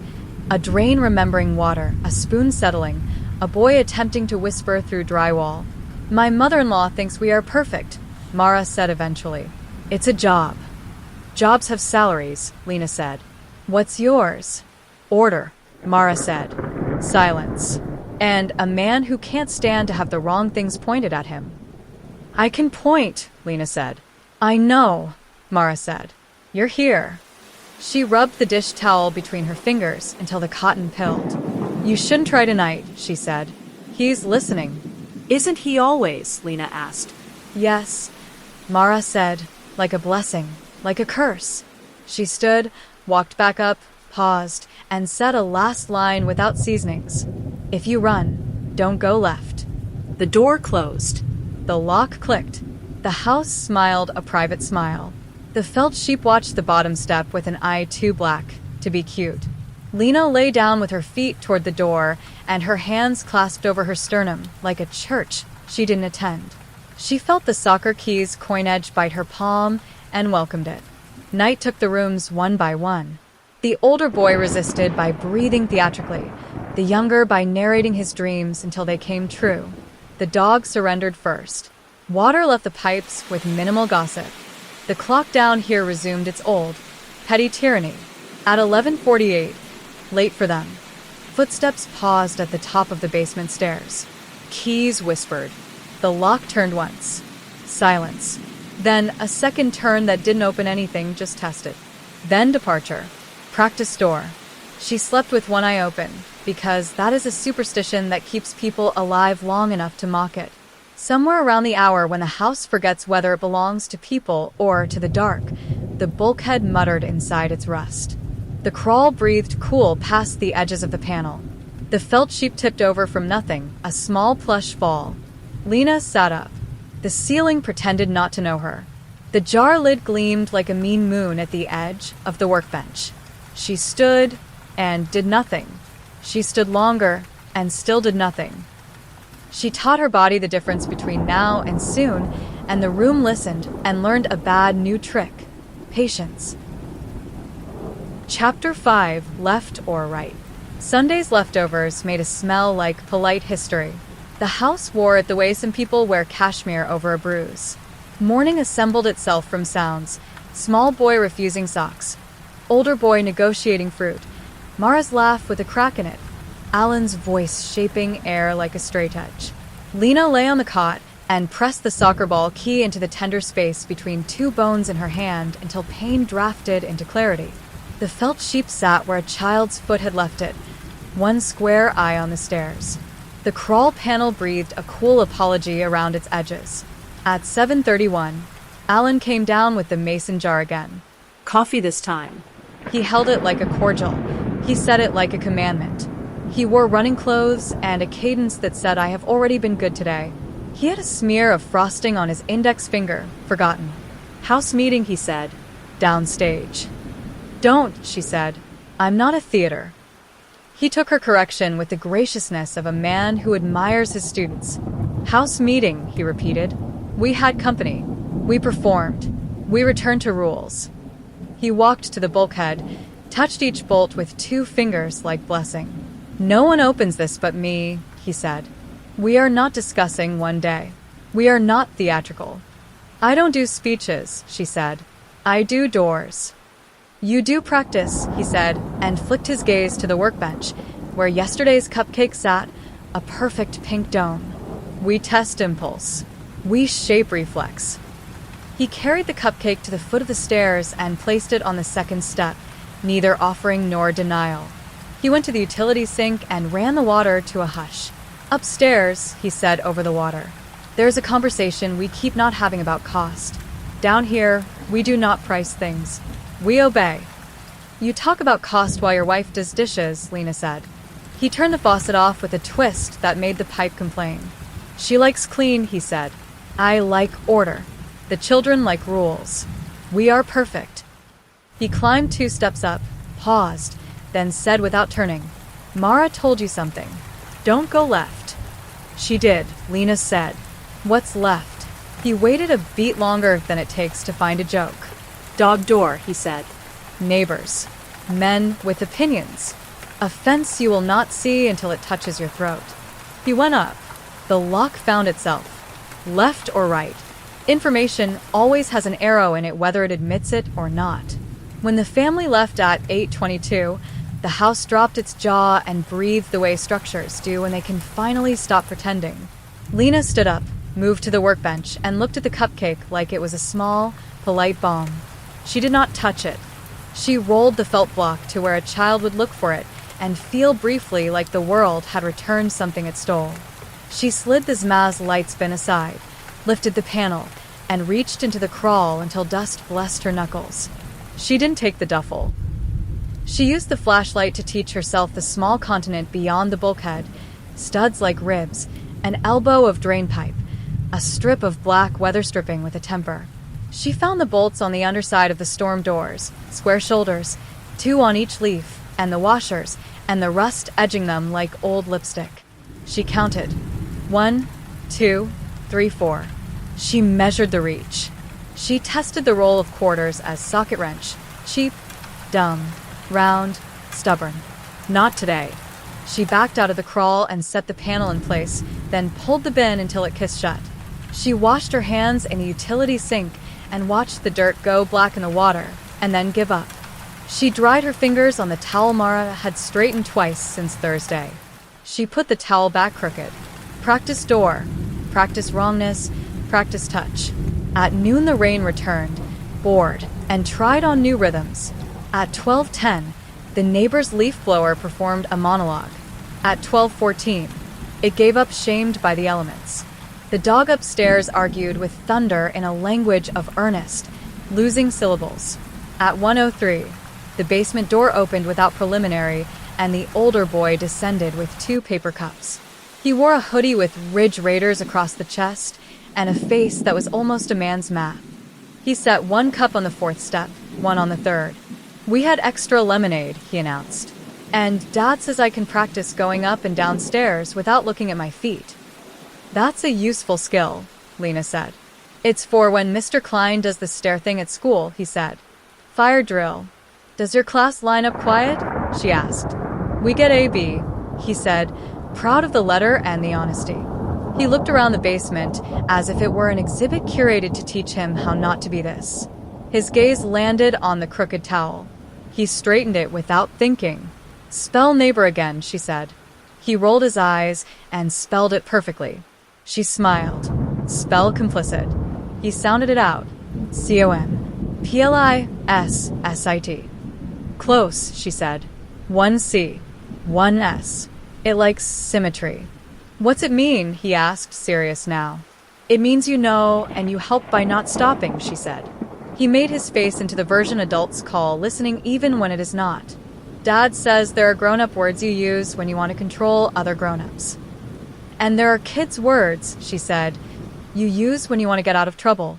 He thought about that and smiled like someone auditing a religion. He picked up 1 lemonade, thought better of it, and pushed both down 1 step, so they were equidistant between them. "You can have both," he said. "Mom says sugar makes us silly."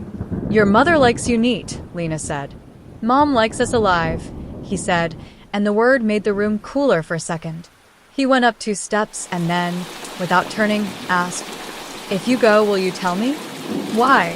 she asked. "So I can spell the right thing," he said, and left before she could decide whether that was mercy or inventory. She drank. Sugar mapped her mouth. The straw creaked once against its lid like a small apology.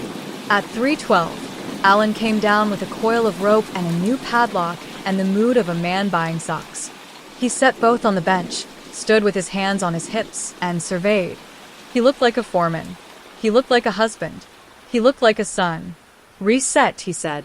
"You love that word," Lena said. "It loves me back," he said. He looped the rope around the support post in a figure 8, tested the give, frowned, loosened it. "For emergencies," he added, as if the sentence had he could place by will alone. He fixed the crooked towel. He angled the exit arrow so it pointed to the stairs and then, almost tenderly, turned it back toward the bulkhead again. He turned the space heater 1 click down. He turned to her. "You dream?" he asked. "Sometimes," she said. "Of what?" he asked. "Left," she said. "Or right." He smiled, the slow, delighted one he kept for students who brought the apple already sliced. "Right it is," he said. "Left is theatrics." "What's right?" she asked. "Laundry room," he said. "A door that sticks. A window that wants to be loyal but is hired by weather. A neighbor who mows on Wednesdays and pretends he can't hear his wife insist she's fine." He came closer than he had in days. Not touching. The shadow of touching. "I'm honest," he said. "I don't want to break you. I want you to be the part of the house that listens." "What do you want the house to say?" she asked. "Good job," he said, and laughed at himself, a terrible relief in the sound. He went up with the coil of rope left on the bench, like punctuation. At dusk, rain indecisive, sky undecided, the family left for a pizza night they'd planned into themselves. The house put on its cardigan of vacancy. The dog retired to a dream where mailmen apologize. Lena moved when the garage door had bitten its lip closed and the engine noise had washed past the mailbox and memory. She slid the bin. She lifted the panel. She became, for 4 long breaths, a person who lived inside wires and old sawdust. The flashlight made a tunnel. The crawl space made a history. She shimmied on elbows, the kind of crawl an animal remembers even if it has become a woman with a job. Do not snag, do not inhale, do not cough. The flashlight's beam found the bulkhead's underbelly, wood newer than its frame, bolts with a surprised clean of hardware bought this decade. She placed the roll of quarters over the first nut and torqued until her forearm sang. It moved. Fraction. She swallowed the sound. She moved to the second. The quarters complained. The nut rotated a degree, then two. The washer protested and then forgot why. She backed out for breath, for listening, for prayer's counterfeit, then went back in, lit the third nut like a little moon and turned slow, slow, until it surrendered the thickness of a fingernail. She saved the fourth for last. Always one thing left that will tell the story of the other three. Back out, panel in, bin kiss, hands washed, towel crooked, rope checked. She sat on the cot with her heart drumming like a neighbor on a wall and held still. The garage coughed them back into the house at 7:58. The door settled into the frame as if exhausted. The pizza boxes sang faint grease songs from the counter. The kids argued about slice borders and pepperoni counts and justice. Mara's laugh returned to program. At 8:44, the dishwasher took up its hymn. At 9:06, Alan came down with a bottle of window cleaner and a cloth rag and wiped the utility sink's chrome like a person worshipping the wrong god on purpose. Progress report, he said, almost a joke. I like your rope, Lena said. It's honest. Nothing is honest, he said and smiled. But rope is direct. He spritzed the faucet. The chrome found his face and gave it back to him worse. He folded the rag into a perfect square. He turned, eyes bright, as a man showing a plan to a friend at a bar no one will ever visit again. Tomorrow, he said, is a school assembly. Everyone claps at the right time. We wear shirts that don't embarrass our sons. We pick up a package. We return a library book. We do not make up ideas. I don't invent, Lena said. I listen. You're excellent at it, he said. He went up and the lock leaned back into its groove like a shoulder finding its notch. Midnight is when this house turned its head, so you could whisper to its other ear. At 11:57, the dog gave up its shift. At 11:59, a sprinkler line inside a wall upstream of the laundry room side. At 12:02, one of the boys turned over and said underpants in a sleep voice that could disarm armies. At 12:06, the bulkhead adjusted to weather. At 12:09, the practice door turned twice but didn't open. At 12:13, Lena slid the bin. At 12:14, she invaded the before. At 12:15, she set the quarters to the last nut and turned. It stuck. It thought about betrayal. It remembered its contract with its washer. She whispered to it the way you whisper to a horse you didn't mean to be on, and it moved with deep, offended dignity. She backed out. She pressed her face to the cool concrete by the panel and listened. The house did not move. She slid into the crawl again, flattened like an apology, and eased the first bolt out of its hole. It came a centimeter. The second, more willing, slid almost its head's height. The third flirted, then followed. The fourth sulked and then relented that necessary fraction. She pressed her shoulder into the underside of the bulkhead and felt the weight of weather, wood, and decision. She pushed. The door above made a small old man sound. And lifted enough that a sliver of night could slide under it and audition for air. She stopped. There is a moment in every theft where you must rehearse not greed, but restraint. Back. Panel. Bin. Footsteps above. Not Alan's. Lighter. Bod. A pause at the top of the stairs. The door did not open. A whisper, and not words. The dog, sympathetic but asleep. The whisper again. A soft shape like now. Answered by nothing. The steps retreated. A toilet flushed politely. The house apologized for nothing. At 2:06, the petty god of another story. Lena slept sitting up, the key in her fist like a cold star. Morning came with a cartoon and the smell of toaster waffles. The house wore school clothes. Alan's voice had practice in it. Mara moved in straight lines that misdirected. At 8:22, they left. At 8:24, the house exhaled. At 8:26, Lena moved. She was in the crawl with the flashlight and the quarters and her breath inside her teeth when the basement door opened. Mara came down alone in her robe and bare feet, eyes already full of the day she had agreed to. She walked straight to the Zmaz lights bin and put her hand on it as if soothing a nervous animal. "Stop," she said quietly. Lena froze. The flashlight found a knot in the joist and made it look like an eye. Dust floated like the slowest snow. "You have 3 bolts," Mara said, businesslike. "The 4th is proud. You'll need oil and a lie." Lena backed out of the crawl until her face found light and air and the word woman again. Mara watched her with a bearing that would have performed well in a courtroom or a funeral. "Why?" Lena asked. It was not why me. It was why help me. It was why are you here, telling me math at the edge of a door? Mara considered her answer as a person might consider the correct folding of a fitted sheet. "Because I'm tired of being the only person in a room who knows the weight of it," she said. "Because I would like a morning where I am not rehearsing a scene with a man who thinks he is the director and the audience and the theater and the critic." "You can leave," Lena said, not unkind. "I can't," Mara said, not untrue. "I have a mortgage and 2 pieces of my heart walking around in cleats." She nudged the benefraction so it would look touched. And, she added, the dangerous part of the sentence, "because you're careful. Careful people deserve a door." She sat on the second stair and pressed her fingers into the edge until the pads flashed white. She nodded at the utility shelf. "Oil," she said. "In the blue can behind taxes, 2018. And a rag you won't miss. You'll go out the bulkhead. You'll go right, not left. Not ever left." "What's left?" Lena asked again, because maybe if the answer got new words it would have a different shape. "Neighbors who will feel righteous about calling the police," Mara said. "And a camera that will make you public." "I can be public," Lena said. "It's better than being furniture." Mara's face did the thing where a mother swallows a sentence she cannot afford to say. "It is not better for my children," she said. "So, we will do right." "You're complicit," Lena said. "Not cruel. Weary." "I am," Mara said, as if verifying spelling. "Spell it for me." Lena did. 1 C, 1 S. It likes symmetry. Mara reached into the laundry basket and took out a hoodie, gray, unbranded, unremarkable. She tossed it to Lena. "Put this on over what he gave you," she said. "If you get caught on a doorbell camera, I want it to look like a daughter."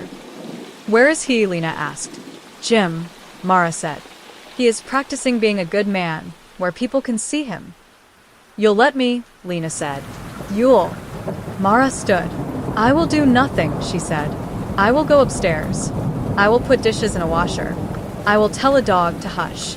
I will call my sister and talk about school fundraisers. I will not look at the time." She held Lena's eyes longer than Alan ever had the courage to. "If you get to the corner," she said, "turn right again.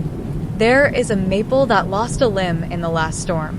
Behind is a chain-link gate that thinks it is a suggestion. It is. Go through. Do not stop at the first house with the religious sign. Do not ask anyone for a phone. Walk until your breath is ugly, and then call from a place that does not smell like the word family." "Why are you doing this?" Lena whispered. "Because I don't want you to be a story that belongs to this house," Mara said, and for a second her face was a person's again, uncurated. Then it was a mother's sharp, decisive, inventory in motion. "Practice door," she said. "You've done it enough times. Make it the last." She went up. The lock did not turn. Some noises are their own locks. Lena stood with her hand on the bin and did not move for 10, 20, 30 beats. She retrieved the oil. She oiled the 4th bolt with a rag that had watched dozens of better stories. She slid into the crawl for the last time and turned the quarters until the nut sighed and gave. She backed out, shouldered the underside of the bulkhead and lifted. It rose. Air fell in, not clean, not wholly, but wider. She propped the door with a cinder block, an act so literal it almost made her laugh. She slid out of the crawl and into the laundry room like a stitch being pulled through old cloth. The laundry room smelled like detergent and child, and a light mold that every house lies about. The washing machine had its mouth open, toothy. The dryer held two unmatched socks promising to reunite. The window over the sink was the kind that stuck until it didn't. The door to the kitchen was ajar, and the house was upstairs humming to itself. She went to the bulkhead and lifted the outside leaf the rest of the way. It made a tired, happy noise like a man standing after a long dinner. Light, the weather of the real, came in a slice that parted dust. The concrete steps up to weather were wet and old. The outside air smelled like worms and paycheck. She climbed 2 steps. The dog upstairs snored like a warning. A floorboard complained because it hated secrets. A car down the block coughed and remembered it was a machine. Lena put her palm against the concrete and told herself, right at the corner, right at the tree, right at the gate that thinks it is only a suggestion, right, and don't look back, and don't give the house a line to say about you. She took the 3rd step. Stop, someone whispered behind her. She turned, expecting Mara. It was the older boy, barefoot, hoodie sleeves covering his hands, mouth brace clenched. He stood at the bottom stair of the kitchen, face at war with itself. Dad says if you go, we all have to practice noises, he said, matter of fact and miserable. I don't want to. You don't have to, Lena said. You can go back to sleep. He shook his head in the flat, irrevocable rhythm of children. He says if I see a thing I am responsible, he said. He says that is what men are. What do you want to be? She asked. He thought. He opened his mouth. He shut it. He looked up the stairs where mothers live and over the bulkhead where weather does. He looked at her. Spell boundary, he said, voice very small. She did. He nodded, as if confirming a rumor. Go, he said, and stepped back and the house. Oh, the house let him. She climbed. The maple waited. The corner waited. The gate that believed in ambiguity waited. She stepped onto the wet grass. She turned right. A shape detached itself from the boxwood to her left. Hey there, said a square voice with a smile inside it. A man in a reflective vest, no city logo, just the kind you buy to be believed, stepped into the slice of day with a clipboard already open. His hair was invisible under a cap that said Ridge HOA in thread the color of authority. He had a walkie clipped to his belt that had never saved anyone.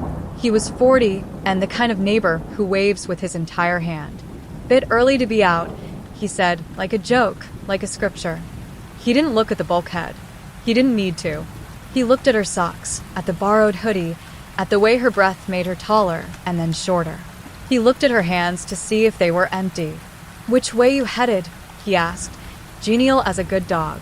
Right, she said. He smiled wider, showing molars that believed in committees. That's what we like to hear, he said. From behind her, the bulkhead door eased down an inch, a sigh forced through old hinges. From the kitchen door, Mara's face appeared, not shocked, not pleading, not dramatic. Tired, efficient. She put a finger to her lips in a gesture that meant nothing and everything. The older boy stood on a stair behind her in silhouette. The dog barked once because that is what dogs are for. Tell you what, the HOA man said, taking a step into her space, gentle as linen. We're testing some new cameras on this block. Part of a safety program. Mind if I walk you to the corner and show you how the angle misses? His radio crackled. A woman's voice, cheerful, familiar. Copy 2. Left is clear. He smiled. He gestured right, like a gentleman at a crosswalk. He meant it. Lena looked at Mara. Mara didn't nod. She didn't shake her head. She stood with her hand on the kitchen door like a person who has chosen, again, to hold something open that wants to shut. Left or right, the curriculum said. Practice door, the house said. The boy on the stairs mouthed boundary around his medal. Right, the neighbor said. Right, the radio sang. Right, the marriage prayed. Right, the house hummed. She turned right. Chapter 6, The Walk. The street wore its mourning like a pressed shirt. Creases sharp, collar standing. Lawns held beads of rain the way a shy person holds compliments. A paper, bagged against weather, lay obediently on a porch Lena had never seen from this angle, angled just so for a hand that owned it. The HOA man kept an easy pace beside her, clipboard tucked at his side like a polite animal. From here, the house she had been living under looked like all the others. Vinyl siding the color of caution tape after bleach, a wreath with no season on the door, a child's chalk galaxy diluted on the drive. New to the block, he asked, conversational, as if he had any use for an answer. Passing through, Lena said. The gray hoodie felt too clean on her skin, a borrowed conscience. Good day for it, he said, and the radio at his hip gave a little affirmative cough. He didn't touch it. Good men let the room obey them without looking. They reached the sidewalk. A maple, storm-pruned, lifted a bad arm towards sky like an apology it intended to keep making. Ahead, the street tilted slightly right, a stitched loop of cul-de-sacs and promises. Behind, the bulkhead mouth lowered itself the last inch and shut, a tidy mouth practicing. See this, he said, cheerful guide mode. He pointed up at a metal box the size of a loaf nailed high on a utility pole. Angles tight. Faces don't print unless you want them to. Privacies and whatnot. What not? Lena repeated and tasted old pennies again. 2 houses down, a woman watering her geraniums lifted her wrist and let the sprayer arc past them.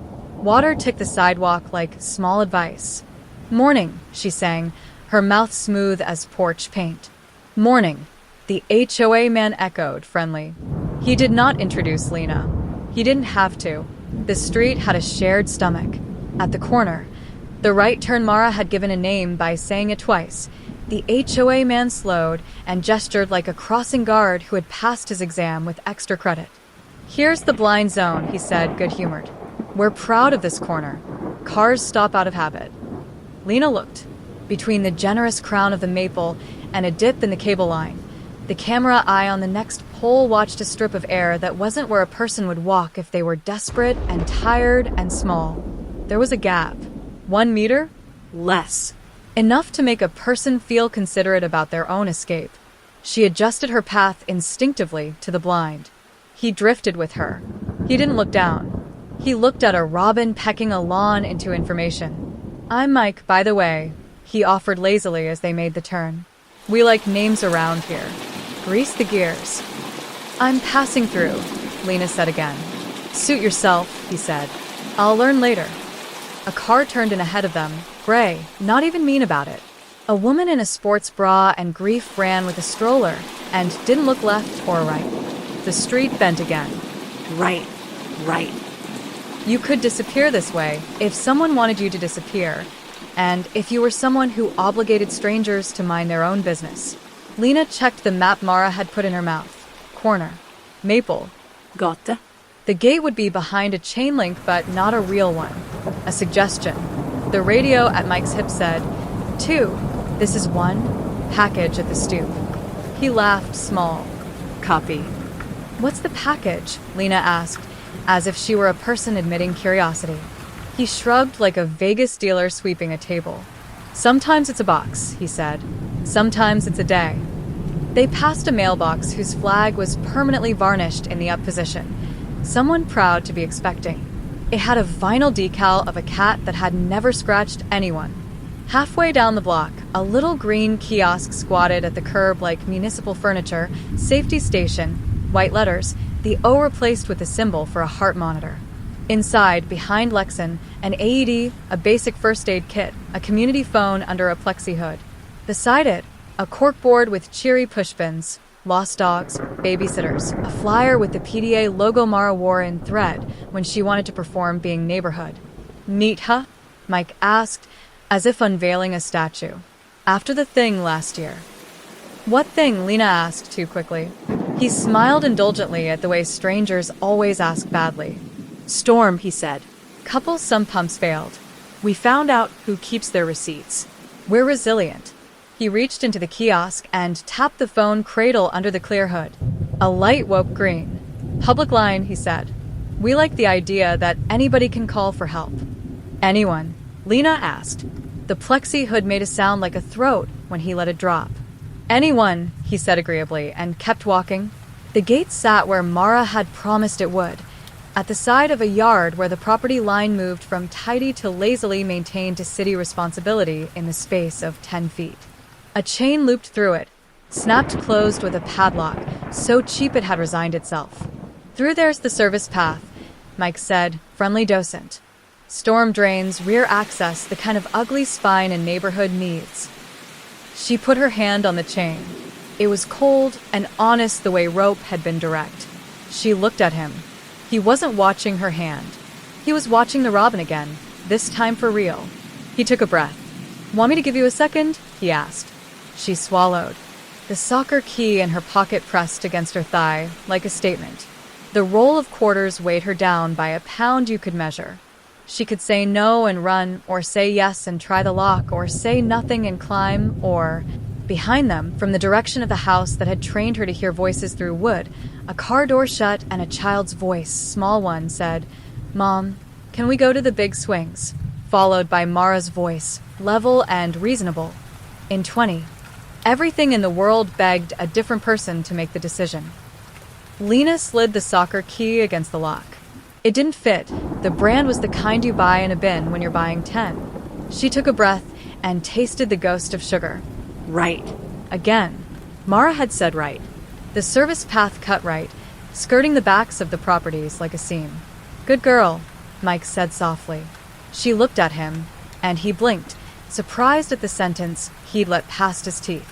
Sorry, he said, self-mocking. I coach. Boys, she asked. Everyone, he said. We're modern. They walked. Gravel gave beneath her shoes like tiny decisions. Fence backs showed their unpainted side. Patios revealed undersides where spiders made economies out of neglect. From one yard, the smell of cut limes and cheap tequila attempted joy. From another, the whiff of ammonia said clean in a voice that made your throat suspicious. Ahead, the path kinked and opened into a square of municipal nothing. A transformer box painted the color of compromise, a clump of decorative grasses listing in wind, a maintenance shed with 2 doors and 1 public sign. Equipment/NO storage. Camera domes tucked under the shed's eaves looked like half-shut eyes made of rain. Mike gestured to the shed. We stashed cones for the 4th in there, he said, as if that explained the key ring he pulled from his pocket, the kind of ring that comes with a responsibility and a hat. He tried the first door. It opened on rakes and a coil of orange netting and a smell like wet plywood. He closed it. He tried the second. It opened on a clean emptiness that made Lena's body remember rooms where bad things begin. He stepped back. You can wait here, he said. For what? She asked. For the right person to come get you, he said gently, almost apologetic, like a dentist picking up a needle after small talk. Her mouth lined itself with rust. I'm not lost, she said. We're not bad, he said, and the radio whispered, amused. Copy, too. She faced him. He kept his hands visible, palms down, coach posture, neighbor posture, man with clipboard posture. If you run, he said, still mild, somebody's camera will do what cameras do. It will not go well for the people who live here. You don't want that. You are careful. Behind him, the shed door, opened to a rectangle of familiar dark, yawned. Inside, a chair with a light folded blanket on it. Inside, a plug-in space heater whose coil glowed at the suggestion of being made warm. Inside, a mason jar with a lid. A wind pushed through the grasses and made a tall papery sound like something pretending to be applause. You could call the police, Lena said, at your kiosk. We could, he said. Then men in uniforms would arrive who are not us and be confused about the story. It would take hours of everyone's day. The children would see. The wives would have to admit they'd been keeping a thing that didn't fit the shape of their mouths. I'm trying to be kind. She laughed once, the sound involuntary and ugly. And if I say no... He rubbed the back of his neck with the corner of his clipboard, an embarrassed gesture that belonged to adolescence. Then I become maintenance, he said, unwittingly quoting Alan, and the radio at his belt popped as if it, too, recognized the line. Something moved to Lena's left. A dog? No. A man in a neon running shirt that made obeying him look like practicing safety. He pretended to check his watch and didn't break stride. 2 houses back, a woman with a stroller paused to adjust a blanket that didn't need adjusting. Above, a camera eye blinked red in weather. The plan Mara had given her sat in her hands like a fragile cup.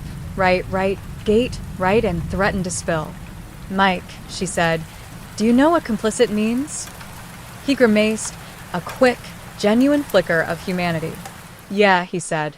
I learned to spell it last year. They stood there with the shed breathing, and the grasses pretending to be a crowd. She could, she realized, go left into the side yard now, the one with the big devotional sign, and pound on the door until a woman answered and called 911 and made a scene that would stain the street for a fiscal quarter. She could go right and lose herself in subdivision that, from above, looked like a child's drawing of a brain. Or, Lena reached into the pocket of the hoodie and closed her fist around something round and cold. Not the key, the roll of quarters. She lifted it and showed him the circle like a communion wafer of a different religion. for the phone, she said. He blinked.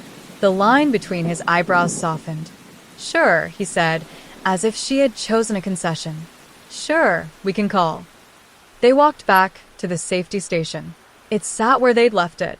The plexi hood lifted with the small squeal of a mouse that has accepted its job. He stepped aside gallantly.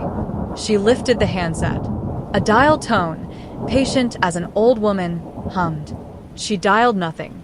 She pressed the quarters into the coin slot, one by one, slow, then lifted the handset to her other ear and listened to the ratchets and gulps the thing made as it ate, 40 times, the money she had stolen from a duffel with someone else's name. Mike watched the street politely, the way you watch a friend cry in public, by looking at anything else. Lena didn't dial. She held the receiver and listened to the tone. She let it wear a groove in her ear. She let the machine accept the weight. She hung up. You done? He asked gently. Yes, she said, and their breath made one soft cloud between them. She looked at him. If I go back now, she said, do you at least tell him to stop saying honest? He smiled with half his mouth unhappily. We all have words, he said. We stick to them, or they stick to us. He guided her, no hand, back to the house. On the way, a neighbor waved with his whole arm. A different neighbor pulled a trash bin to the curb and said, afternoon, loaded with implication and nothing at all. 2 teenagers on scooters slalomed guiltlessly between mailboxes. A UPS man set a box on a stoop like a prayer and took a picture to prove he'd been devout. At the bulkhead, the outside leaf yawned as if the house had forgotten to close its mouth. Mara stood in the laundry room with a dish towel over her shoulder like a truce flag. It's okay, she said softly to no one in particular. It's okay. Lena stepped down into the cool. The bulkhead lowered behind her a long, old exhale. She did not look back. The laundry room swallowed her. The utility sink recognized its job. She stepped into the basement. The ceiling presented itself, face on. The felt sheep had migrated 1 square to the left, as if practicing disagreement. The jar lid glowed its hateful moon. Alan was waiting at the bottom of the stairs. He wore the running shirt, sweat drying, hair arranged to be believed in. His face, relieved, as if a lost shoe had returned to the mouth of the closet by magic. He moved toward her and then stopped, as if remembering there were rules about volume. Good, he said, and the word walked around the room, trying to decide which chair to sit in. Good. She stood with her hands at her sides because raising them might ask for something too expensive. Mike's shoes made polite noises on the steps behind her. He didn't enter the room. He didn't have to. All set, he said, bright. Cameras are happy. Sheds are neat. Appreciate you, Alan said, and they shook hands in a space that had nothing to do with handshake. Mara stepped down 2 stairs and did not descend further. She pushed a glass of water down the banister with 2 fingers until it reached Lena's reach. Here, she said. Lena took it. She did not drink. She held it until her hand learned a new weight. Boundary, she said softly to herself, to the glass, to the house. Alan's smile faltered, then reassembled itself into something more practical. House rule, he said, the same tone he used for towels and smoke alarms. If you leave, you return with whatever you learned and you don't break anything on the way. I broke you a little, she said. He nodded, honest for a shard. You did, he said. We'll fix it. Mike went up. The bulkhead sighed. The house reset. The radio at his hip burped a little benediction that could have been coffee and could have been good dog. Alan came closer, then stopped. He picked up the felt sheet and set it on the stair where a child would find it and feel restored to a story. We'll try again after next weekend, he said mildly. Company tends to make the house nervous. Mara said nothing. Her eyes held a small, fierce weather. She turned and climbed, dish towel balanced like an extra sentence. When they were alone, Alan reached past Lena with a neat, non-threatening hand and righted the exit arrow on the wall so it pointed at the stairs again. He held his palm against it to smooth the edges flat. Practice door, he said, almost fond. You're making it a piece of art. Lena set the glass of water on the bench exactly inside the ring its condensation would have made and stepped backward until her knees met the cot. You say we, she said. When you mean you. He tilted his head. I mean house, he said. We live in one. He went up and the door closed and the lock, dear faithful, did what it was made to do. Downstairs, in the room where nothing had happened, the ceiling watched her watch it. The jar lid, the quarters, the key, the inhaler, the flashlight, her small kit called after, sat dumbly on the bench like a body at rest. Lena lay down and kept her feet toward the door. She put the soccer key under the pillow because fairy tales need rituals. She held the roll of quarters to her sternum like a relic. In the laundry room, something dripped once, then remembered itself. Upstairs, a child learned another spelling without knowing he'd learned it. Across the street, a camera with good posture caught a picture of a maple that had lost an arm and filed it under ordinary. In the crawl behind the panel, the duffel with tea, Hannigan on it kept breathing softly like a person. Night worked its way toward them, patient as applause. Chapter 7 Drills. They called it Safety Week. A flyer went up on the fridge, blue border, clip art hard hat, font that wanted to be fun. Ridge Readiness. Drills save levs. From below, the magnet scraping across enamel sounded like a coin being dragged over a grave. The house learned a new rhythm. Whistles, beeps, timers pulled from drawers that smelled like batteries and bread ties. Upstairs, the family practiced not panicking.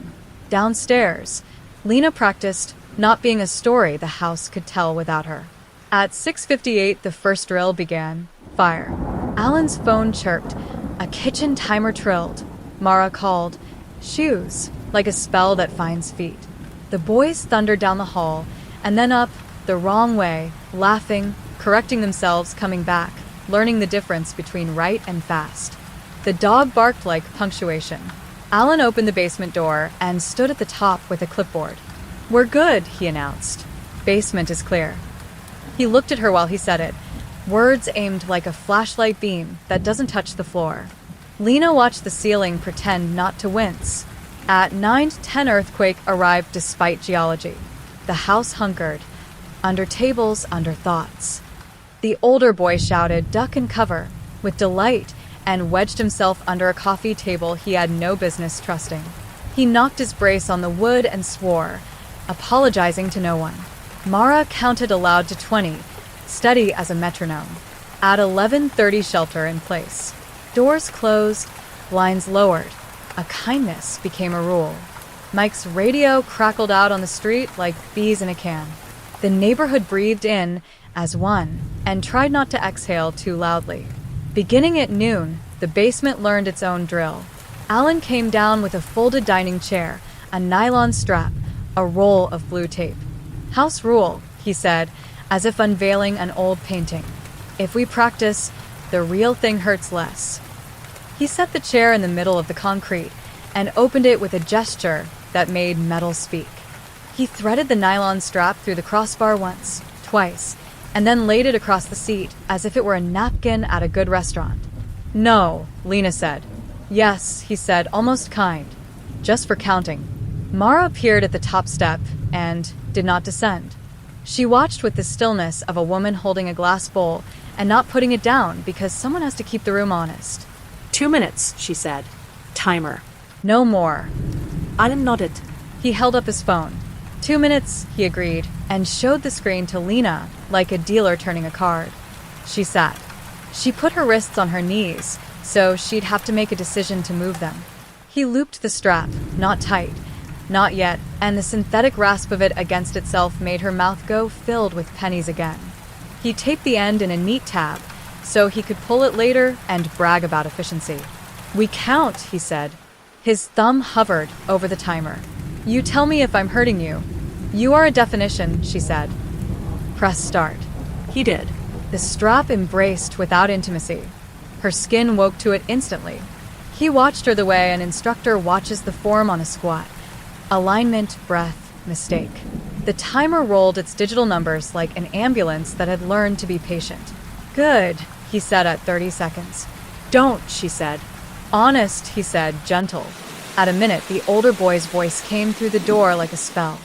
Time? Practicing, Alan called back, bright, and the boy's footsteps retreated, satisfied. At 1:45, Alan loosened the strap a hair as if to prove his mercy. At 1:58, the timer chirped like a small, bright bird. He slipped the strap away and folded it in half, and then in half again until it became polite. He set it on the chair. He said nothing. Mara exhaled the breath she had been hiding in her throat. Thank you, she said to the air, to no one, to the 2 minutes for ending. She left the stair. Alan looked at the chair as if it had told him a joke only he understood. See, he said. Better. Practice doesn't make perfect, Lena said. It makes permanent. He smiled, pleased by the sentence even as it argued with him. You keep me human, he said, and the room said stop using that without moving its mouth. After lunch, lockdown. The front door deadbolt. The side door chain slid. The dog was bribed with peanut butter. Mike's radio got chatty. Copy 1, grid is green. The neighborhood had a plan for everything except the things it owed. At 3 o'clock, the older boy came down with the felt sheep in his fist and the timer in the other. 2 minutes, he announced, serious, impersonating authority and hearing how it fit his mouth. Dad said I can time you. For math. No, Lena said. He frowned. But the drill. No, she repeated, and the words stood upright in the room like a new piece of furniture. You don't practice this on me. He shifted, boy and not boy in one body.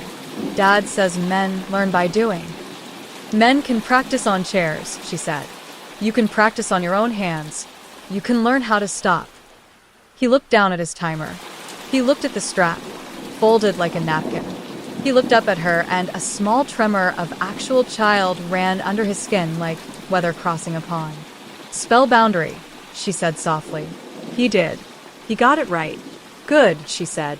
He nodded once, as if his head had been calibrated, and went back up, taking the timer.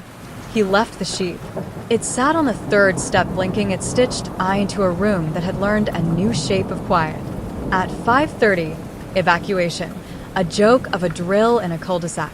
The family walked to the corner, holding a twine knot as if they were attached to one another through craft. The HOA took a photo with his whole arm wave and posted it to a nest of screens that approved. In the shot, everyone looked like they were being good on purpose. Lena opened the crawl and checked the last bolt she had left proud. She turned it 2 degrees. She put the panel back. She moved the bin to kiss closed. She washed her hands. She dried them with the crooked towel and left it crooked. At 7:12, the house let itself feel proud. Pot roast again in a smaller iteration. The dog toy squeaked. The older boy spelled evacuate to the table, and Alan corrected him gently. No second C, and the boy returned to his food with the silvered solemnity of being loved by someone incorrect. Night lowered itself into the downstairs like a lid. The chair remained in the center of the concrete, folded strap atop it like a folded flag. Alan came down alone at 9:22. He wore the best dad t-shirt the kids had given him, thread-pilled at the edges with honest use. He picked up the strap and weighed it and set it down. He touched the chair back lightly, The way a man touches a car he intends to sell to a friend, but wants one last feel of. He turned to Lena. Tomorrow, he said, conversational, as if discussing weather, there's a community blackout drill. 2 hours. No power. We practice, boring. Is there a drill where you stop? Lena asked. Stopping is not a skill, he said. It's a failure of attention. She smiled, showing him her teeth, so he wouldn't forget they lived here. I have attention, she said. It's paid in full. He looked at her, really looked, as if the basement light had failed him and he needed a new way of seeing. You'll try again, he said. Right route. In daylight. We'll set a timer. We'll learn. We, she echoed. He laughed, and it was real. House, he corrected. We are a house. He climbed the stairs and left her with the chair. She stood and moved it 3 inches to the left. The small scrape of its feet on concrete sounded like a sentence changing its mind. She lay down and stared at the ceiling that had never admitted to memory. When the blackout drill came the next day, the house performed darkness like a play it had practiced for years. Flashlights were passed out. The boys held their beams under their chins and made ghost faces that tasted like permission. Power down, refrigerator quiet, AC patient. The dog reconsidered its job, then reaffirmed. In the dark, the basement rediscovered its old language. Pipes ticked. The dehumidifier shut up. The ceiling admitted that it was, in fact, wood. A car idled outside longer than necessary, a volunteer pretending to be a storm. Alan came down with a lantern that smelled like inherited camping. He set it on the workbench. Its light circled items into honesty. 2 minutes, he said, setting the timer even though the power was out. His phone, smug, glowed the seconds. No, Lena said again. He cocked his head at her insistence, amused as if she'd learned a card trick and kept performing it. Ritual helps, he said. It puts relief on a schedule. Ritual feeds the room, she said. I'm done feeding it. He considered her. His face, in lantern light, lost decades. He and the older boy shared a jaw and a bad habit. Do you want to do this the hard way? He asked, and it was almost tender, genuinely offering her the dignity of choosing which pain. I want you to stop, she said. There is a drill for that. It's called enough. He stood there a long time until the timer, ignored, hit 2 o'clock and glowed the number like a halo around a small god. He hit stop anyway and slipped the phone into his pocket. Practiced, he said. Good. They stood in the lantern light together, quiet as Veruca. Upstairs, Mara called, Everyone okay? And the boys chorused fine, and the dog barked once like a small vote. He went up. The door closed. The lock enacted itself. Lena sat with the felt sheep in her lap and the lantern throwing a circle that refused to be a window. The lights came back. Fake, scheduled, applauded. The house congratulated itself. Mike's radio cracked with neighborly mercy. The fridge sighed with pantomime fatigue. The dishwasher beeped like a triumphant rabbit. That night, the house slept believing in its preparedness. The chair waited. The strap kept its figure. The crawl breathed. The key under her pillow grew warm. At 2:06, someone in the house failed a drill. A thud upstairs. A child gasped. A glass hitting tile and committing to shatter. Mara's voice, naked. Alan. He thundered down the stairs without knocking, without roll, without clipboard. Shoes wrong, breath wrong. Stay, he said to Lena, as if she were an obedient noun, and vanished back up. Through the ductwork, messy voices bled. It cut him. Keep pressure. Where? Drawer. Stop. I've got it. Breathe. Blood, Lena thought, that Democrat. It makes a room honest. She moved. Bin. Panel. Crawl. Her body remembered every splinter, every wire, every rusty grammar of before. At the bulkhead, she put her shoulder into wood, and it gave more, enough. Air slid past her like a friend late to a party. Into the laundry room. The dog, asleep in its crate, opened one eye and decided, heroically, to be a pet. Up the steps. The outside leaf lifted with a proselyte's joy. She stepped into wet, unremarkable night. The maple kept its counsel. The camera blinked its red shrine. She went right. She did not check the shed. She did not bless the safety station with her gaze. At the gate, the chain lay coiled on the ground like a snake that had been told to stay. The padlock's mouth gaped open in shock. She pushed through. She walked. She ran. The subdivision looped her like a prayer bead over and over right. Behind her, no feet. No whistle. No clipboard. Just a house gently bleeding and a mother holding pressure, and a child learning a new spelling he would not practice aloud. At the next corner, she turned right again, because ritual is only dangerous when it belongs to your enemy.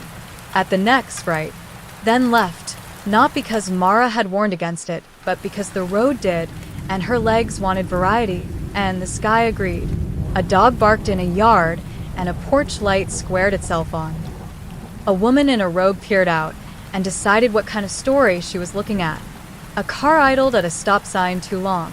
Lena kept moving until the houses thinned and the road thickened, and a strip mall raised its neon like a city scouting report. A laundromat, open, fluorescent, saintly. A taco place with a bell. A liquor store with bars. A vape shop pretending to be the future. A payphone outside a grocery that had given up on giving back the quarters pushed into its square mouth. She stopped at the payphone because she had trained for it with money that had belonged to someone else's hope. She lifted the receiver. Dial tone, ancient and ready. She dialed 3 numbers. 911. What is your emergency? My name is, she began and closed her mouth. Names are a currency. She had learned that in a different story. I'm at Ridge and Maple, she said instead. I was kept in a basement on Dunham, a white house with a wreath, a bulkhead door that sticks, a smoke detector mounted crooked, an HOA man named Mike, a family who her voice stumbled. A family? Are you safe? Calm. Practiced. Useful. She looked at her hands. They were dirty to the wrists with other people's walls. I'm outside, she said. There are cameras. I don't want to be polite anymore. Stay with me, the dispatcher said, a stranger who could afford the truth. Units are on the way. Can you tell me? Squeal of tires. A car in the lot slowed without courtesy, then parked too straight. Door opened. Mara stepped out. No robe. Jeans. Sneakers. Hair yanked into a fist. Hands dark with something washed, not washed, washed again. She raised her palms, empty, level with shoulders. I can't stop you, she said, across the lot. And I won't. Lena held the receiver like a weapon and a leash. They're coming, she said. I figured, Mara said. She looked small and terrible and honest. I came to say, don't go back for a story, not even to make it make sense. Let professionals break the door. Let men with badges carry the furniture. Don't do it for them. Sirens, distant, and then less so, stitched the air into urgency. A neighbor 2 blocks away filmed the dark with their phone like a responsible citizen. Mike's radio, wherever he was, said something that sounded like a prayer and a weather report. Mara walked closer, slow, hands still up. They will ask if we knew, she said. I will say yes. They will ask why. I will say because I couldn't find a word that would break the house. You don't owe them yours. I owe someone, Lena said. T. Hannigan. The roll of quarters. The flashlight. The felt sheet blinking into a room that would soon be inventory. You owe yourself, Mara said. That's the drill we didn't teach you. 2 cruisers slid in, lights painting the laundromat with patient blue. Officers stepped out in pairs, hands relaxed in the way that tells the cameras they practice. The dispatcher in Lena's ear said, Ma'am, can you see them? I can, Lena said. Can you approach? Calm. Kind. Practiced. Lena looked at Mara. Go, Mara said, and this time she meant it without angles. Right now. Lena went. Hands guided her, gentle, efficient. Questions landed, and were stored for later. A blanket she didn't need wrapped her, because that's how stories stay polite. As they settled her on a curb, and someone shone a light into her pupils with a practiced apology, she looked up once over the officer's shoulder. Mara was already on her phone. Not calling Alan. Not Mike. Her sister. Or a lawyer. Or no one. She stood under the place where a security camera blinked the way eyes do when they've just decided to stop lying. Sirens braided tighter. Radios choreographed. The night learned a new spelling. Enough. In the patrol car, with the door open because some kindness is habit, a voice muttered, "Dunham. That's the one with the HOA guy. 2 doors down from the church sign." "Copy," another voice said. "House has a basement." "Yes," Lena said aloud, to no one in particular, to the ceiling that would not hear it anymore. "It does." She closed her eyes and let strangers own the next part. Chapter 8 Statements. Hospitals have their own basements. They put her in a room that pretended to be a room. Curtain on a track. Chair that made apologies with its vinyl. A clock that refused to look at her long enough to tell her anything. A victim advocate with a lanyard spoke gently at the air. A nurse swabbed the inside of Lena's cheek with the reverence people reserve for relics and other people's pain. "Do you want water?" the nurse asked. Lena held the paper cup. She did not drink. "After," she said, because some rituals are private. The detective was named Ramos. He had a face like a night shift, creases you believe in. He wore a tie that had seen better rooms and a notebook that had seen worse. He introduced the second detective as Patel and then said, "We," for the rest of the sentences, like a promise his mouth kept for a living. "Can we start with your name?" Ramos asked. "Names are currency." She placed hers carefully on the counter, like a coin that had belonged to her grandmother. "Lena," she said. "Last name later." He nodded as if that were a shape he had practiced. "Tell me about the house." White. Vinyl siding the color of a good intention. Bulkhead door that sticks. A smoke detector mounted crooked until an inspector straightened it. A safety station on the corner with a phone that eats quarters and gives you time back. Patel's pen stuttered once. Ramos didn't look at his partner. Basement. Painted ceiling. Off-white on purpose. Workbench. Utilities sink that doesn't run hot enough, according to the wife. A bin labeled Zmaz lights with cinder blocks inside. A crawl behind a panel under the stairs. He, Alan, kept the right key in there, tied to a wire like a secret on a leash. "Alan," Ramos repeated, calibrating the syllables. "Last name?" She told him. The coin hit the table with a sound that could buy things. "And the others?" Patel asked. "Wife. Children? Any sense of awareness?" Lena laughed once, the medication-free kind. "They held the door," she said. "They called it Safety Week. The HOA man walked me right. They have radios like weather reports. The kid brought me milk and spelled complicit wrong the first time. He won't again." Ramos's pen stopped. "You're saying the family knew?" "I'm saying the house did," she said, "because sometimes the right noun protects your spine."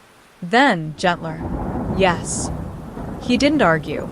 The argument had just driven here with lights on. They photographed the bruises that were not spectacular enough to be worth the camera, and the ones that were. They offered a blanket again. She kept the hoodie Mara had thrown down the stairs, one hand in the pocket where the key had warmed and cooled on repeat. The advocate spoke gently at her again about options. Safety plan, shelter, emergency funds. Words built like scaffolding. Helpful, temporary, needing 2 extra hands to keep upright. Ramos came back from a phone call with the new weather. "We're on the house," he said. "Units at Dunham. Warrant in motion. We'll want you to do a walkthrough when patrol clears." "No," she said automatically. It felt good. It cut. He didn't flinch. "We don't put you in front of them. We don't put you in front of cameras. You tell me where the lies live, and we'll take them apart." She thought of the crawl, the duffel that didn't belong to her, the panel that kissed shut, the chair with the strap folded like a napkin. Practice makes permanent, she thought. Unpractice does not exist. "Okay," she said. Hast. "Fast," he promised, like a doctor before a shot. They moved her in a car that wasn't a patrol car, unmarked in the way only marked cars can be. The city at late afternoon did its civic noises, brakes like polite apologies, crosswalks blinking permission, sirens doing their best impression of being rare. The advocate came because some programs have the decency to send women in pairs. Dunham was not a crime scene yet. It was a picture of a crime getting ready to believe itself. 2 cruisers, lights in their holsters. A neighbor's phone held at chest height like a hand over a heart. Yellow tape in a roll, still neat as an idea. Mike stood on his yard with his clipboard and his reflective vest put away, hands in the familiar pockets of men who have convinced rooms they belong in them. Ramos met patrol at the walk with the shorthand of a man who eats in his car. "Owner. Gone before we got here," the sergeant said. "Wife took the kids. HOA says soccer." "Of course he does," Ramos said. He looked at Lena. "You point. We knock." She pointed. Not the front door.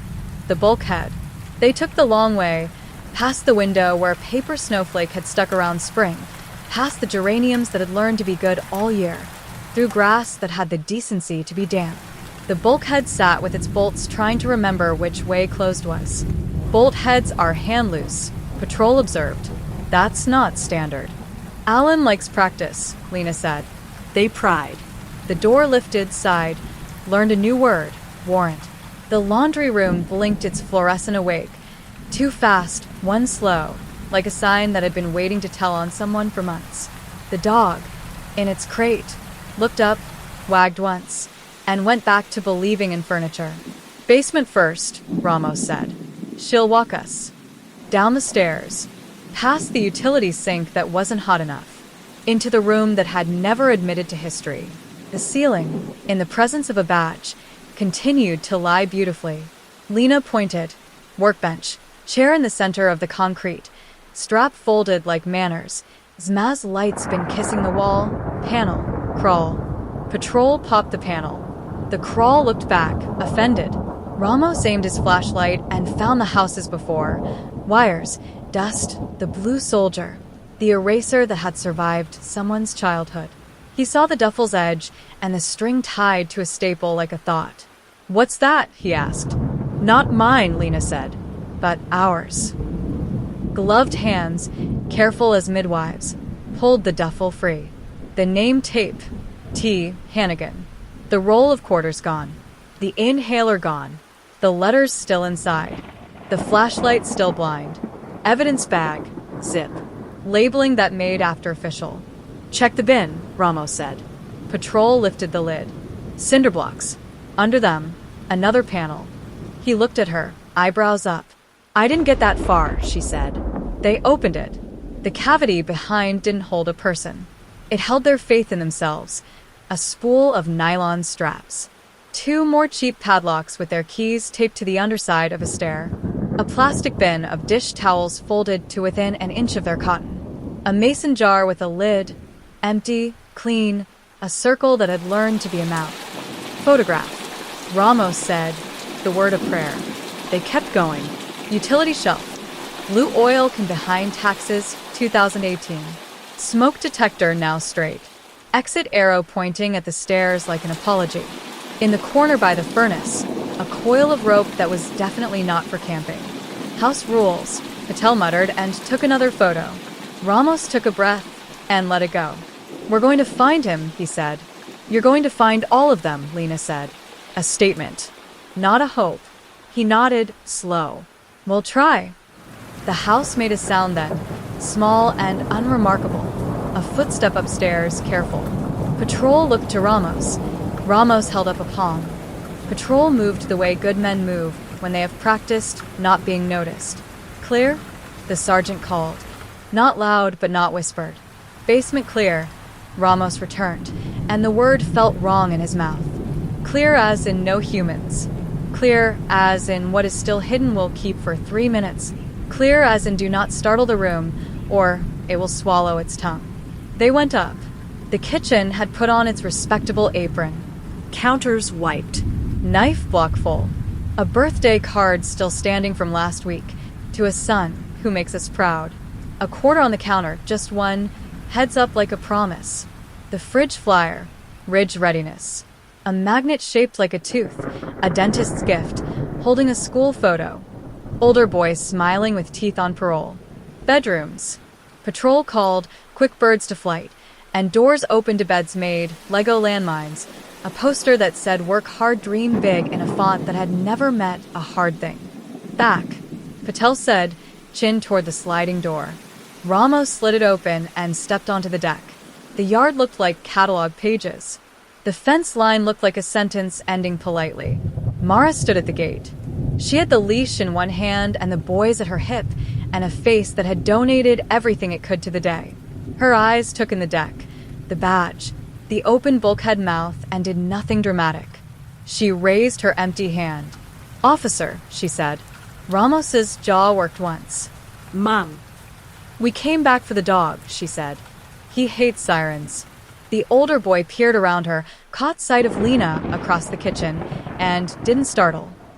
He lifted his hand, a small wave, and shaped a word around his medal. "Boundary." Patel moved behind Ramos, a presence. "We'll need statements," he said into the air between bodies. "Of course," Mara said. "Efficient. Not new to forms." "The basement," she began, and then, carefully, "We don't use it much." "Except when you do," Lena said. Mara's mouth pinched, an acceptance that wasn't surrender. "I do laundry," she said. "There's a smell." "Where is Alan?" Ramos asked. "Went to the gym," she said. "He was going to meet us at the park." He didn't answer his phone. Ramos looked at the phone in her back pocket that had no missed calls showing. He didn't correct the sentence. He could be tired later. "We'll need him to not meet you anywhere," he said. She nodded, a mother who has rehearsed this nod in other lanes of the same city. "I'll tell him," she said, and that was the ugliest thing she'd said all day. She unclipped the leash, pushed the boys toward the back door with a hand at each spine like a gymnast spotting tricks, and looked past Ramos at Lena. "I told you not to go left," she said softly. "I'm glad you didn't." "Mike walked me right," Lena said. "Mike doesn't walk," Mara said. "He herds." The dog hustled past their ankles into the kitchen like a truth, making a beeline for the place it belongs. The boys followed. Patrol parted the air to let them through, and everyone pretended the boys were not noticing. Children noticed for free. Ramos stepped aside for Mara. "You can sit," he said. "You can call counsel. You cannot talk. You can do all of that at once." She nodded again, efficient, and then her face cracked 1 millimeter, the size of a tremor you only feel if you have your ear pressed to the beam. "I will talk," she said. Not for him. Patel's radio spoke in their pockets. Unit sees the HOA. "Calm." Familiar. "Vest." "Clipboard." Clipboard waved. Ramos's mouth flattened a degree. "He can wait," he said to the air. He turned to Lena. "We're done here for now," he said. "We'll get you to a hotel. Out of sight." "I'm not furniture anymore," Lena said. It was a sentence. It felt like putting a plate on the top shelf where it couldn't be staged. They moved her out the front, down the walk that had practiced welcome, past the wreath that meant nothing. Neighbors watched with their phones like good citizens manufacturing proof. A teenager filmed Lena's back as if the angle made it polite. A woman whispered God, as if invoking the name could make the house absolve itself. At the curb, Mike lifted his chin as if hats could be made out of chin alone. "Officer," he said to Ramos. "Just want to make sure everyone's safe." "We're good," Ramos said, not looking at him. He opened the unmarked back door for Lena and held it like a gentleman in an older story. Mike glanced at Lena, and his face did that small, adolescent wince again. "You okay?" he asked, too late to deserve the question. She looked at his empty belt. No radio. No clipboard. Just a man with pockets. "Learn a new word," she said. "Which one?" he said, earnest for the length of a heartbeat. "Enough," she said, and let Ramos close the door. The hotel smelled like carpet that has kept secrets. The advocate showed her how to wedge the safety latch with the metal tooth they all knew about. She set the roll of quarters on the nightstand like a relic and the inhaler beside it like a joke. She showered too hot. She drank the water and it tasted like nothing, and she cried after, not during, as if her body had decided to bill her later. She slept 3 hours with the TV on mute, a crime show making shapes that promised a commercial every 7 minutes. When she woke, the room was holding its breath and the chain on the door had not moved an inch. Her phone, new, loaner, case already scuffed, had 3 missed calls from Ramos, private, and 1 from a number labeled unknown with a local area code that had learned to mean neighbor. She called Ramos. We picked him up, he said by way of hello. Allen. Out off Maple. He was helping Mike organize cones. Of course he was, she said. He said words like misunderstanding and consensual and nervous breakdown and helping. He said he doesn't lock doors. He doesn't have to, Lena said. We have enough to hold, Ramos said. We found things that don't belong to him. Names. Letters. The strap. The chair. His browser isn't a crime, but it's a map. Her breath found something like relief and something like grief. They share a room. We'll want you to give a written, then recorded, Ramos said. He paused. There's press outside the house. It won't aim right at first. I'm sorry. Press likes doors, she said. They don't film ceilings. He didn't argue. Sleep, he said. We'll have an officer on your door till morning. She thanked him. She hung up. The phone buzzed immediately, unknown with the neighbor's smile again. She answered because some masochisms take longer to unlearn. Lena, Mara said. Not hello. Just a name and a mouth that had spent months not using it. I didn't give you my number, Lena said. You left it at my sink when you called 911, Mara said. The handset remembers things I don't ask it to. Listen. She swallowed something that wanted mercy. Alan will make calls. He will ask people with the wrong hats to have opinions. He will ask the PDA to remember he buys chili bowls. He will ask Mike to phrase things kindly. He will not call me. I will not call him. I wanted to ask you for a favor I do not deserve. Lena sat down on the bed because her knees had learned to do that around sentences like this. No, she said out of habit then, because the world had not ended. What? The boys, Mara said. It came out like a cough. I don't want them to be interviewed by men who practice their gentleness on rooms. Can you tell your detective to ask for a woman? To ask for the child specialist? To schedule around spelling tests? It will not make us innocent. It will make them less inventory. Lena was quiet long enough to make both of them believe she'd hung up. Then she said, I can ask. Thank you, Mara said, like a person at a counter when the clerk has the thing behind the glass. Learn a word, Lena said, because cruelty can be a kindness if you throw it low enough to break what needs breaking. I know it, Mara said. I married it. The line clicked. The room put its face back on. The officer outside her door shifted his weight the way men do when they are trying to convince carpet they are light. Lena lay back on the bed and looked at the ceiling. It was the color of ceilings. It hadn't been painted to forget anything. Sleep came in fractions. In one, she dreamed Alan at the foot of the cot with a stopwatch he never started. In another, she dreamed Mara handing her a jar with the lid already loosened. In the last, she dreamed a street turning right forever, a cul-de-sac that finally confessed to being a circle. She woke to her phone buzzing a text from the advocate. FYI, detective will swing by at 8 for statement. Press is running with neighborhood hero HOA thwarts unknown woman. TV got your back from the kiosk camera. We'll fix it. You okay? She typed, practicing. The hotel AC clacked once and remembered its job. The lamp on the nightstand painted a warm circle around the quarters and the inhaler and, absurdly, the felt sheep. She hadn't realized she'd shoved it into the hoodie pocket until she emptied it onto the bed. It blinked up at her from its stitched square face, sheepish. Boundary, she told the room, because habits can be baptized into something useful. The officer outside cleared his throat. The hall ice machine cackled. Somewhere in the building, a TV told a different story about a different basement. She picked up the sheep and set it on the threshold inside her door, facing out. When Detective Ramos knocked, right on 8, the sheep watched him enter like a witness that had finally been invited upstairs. Chapter 9 Minutes.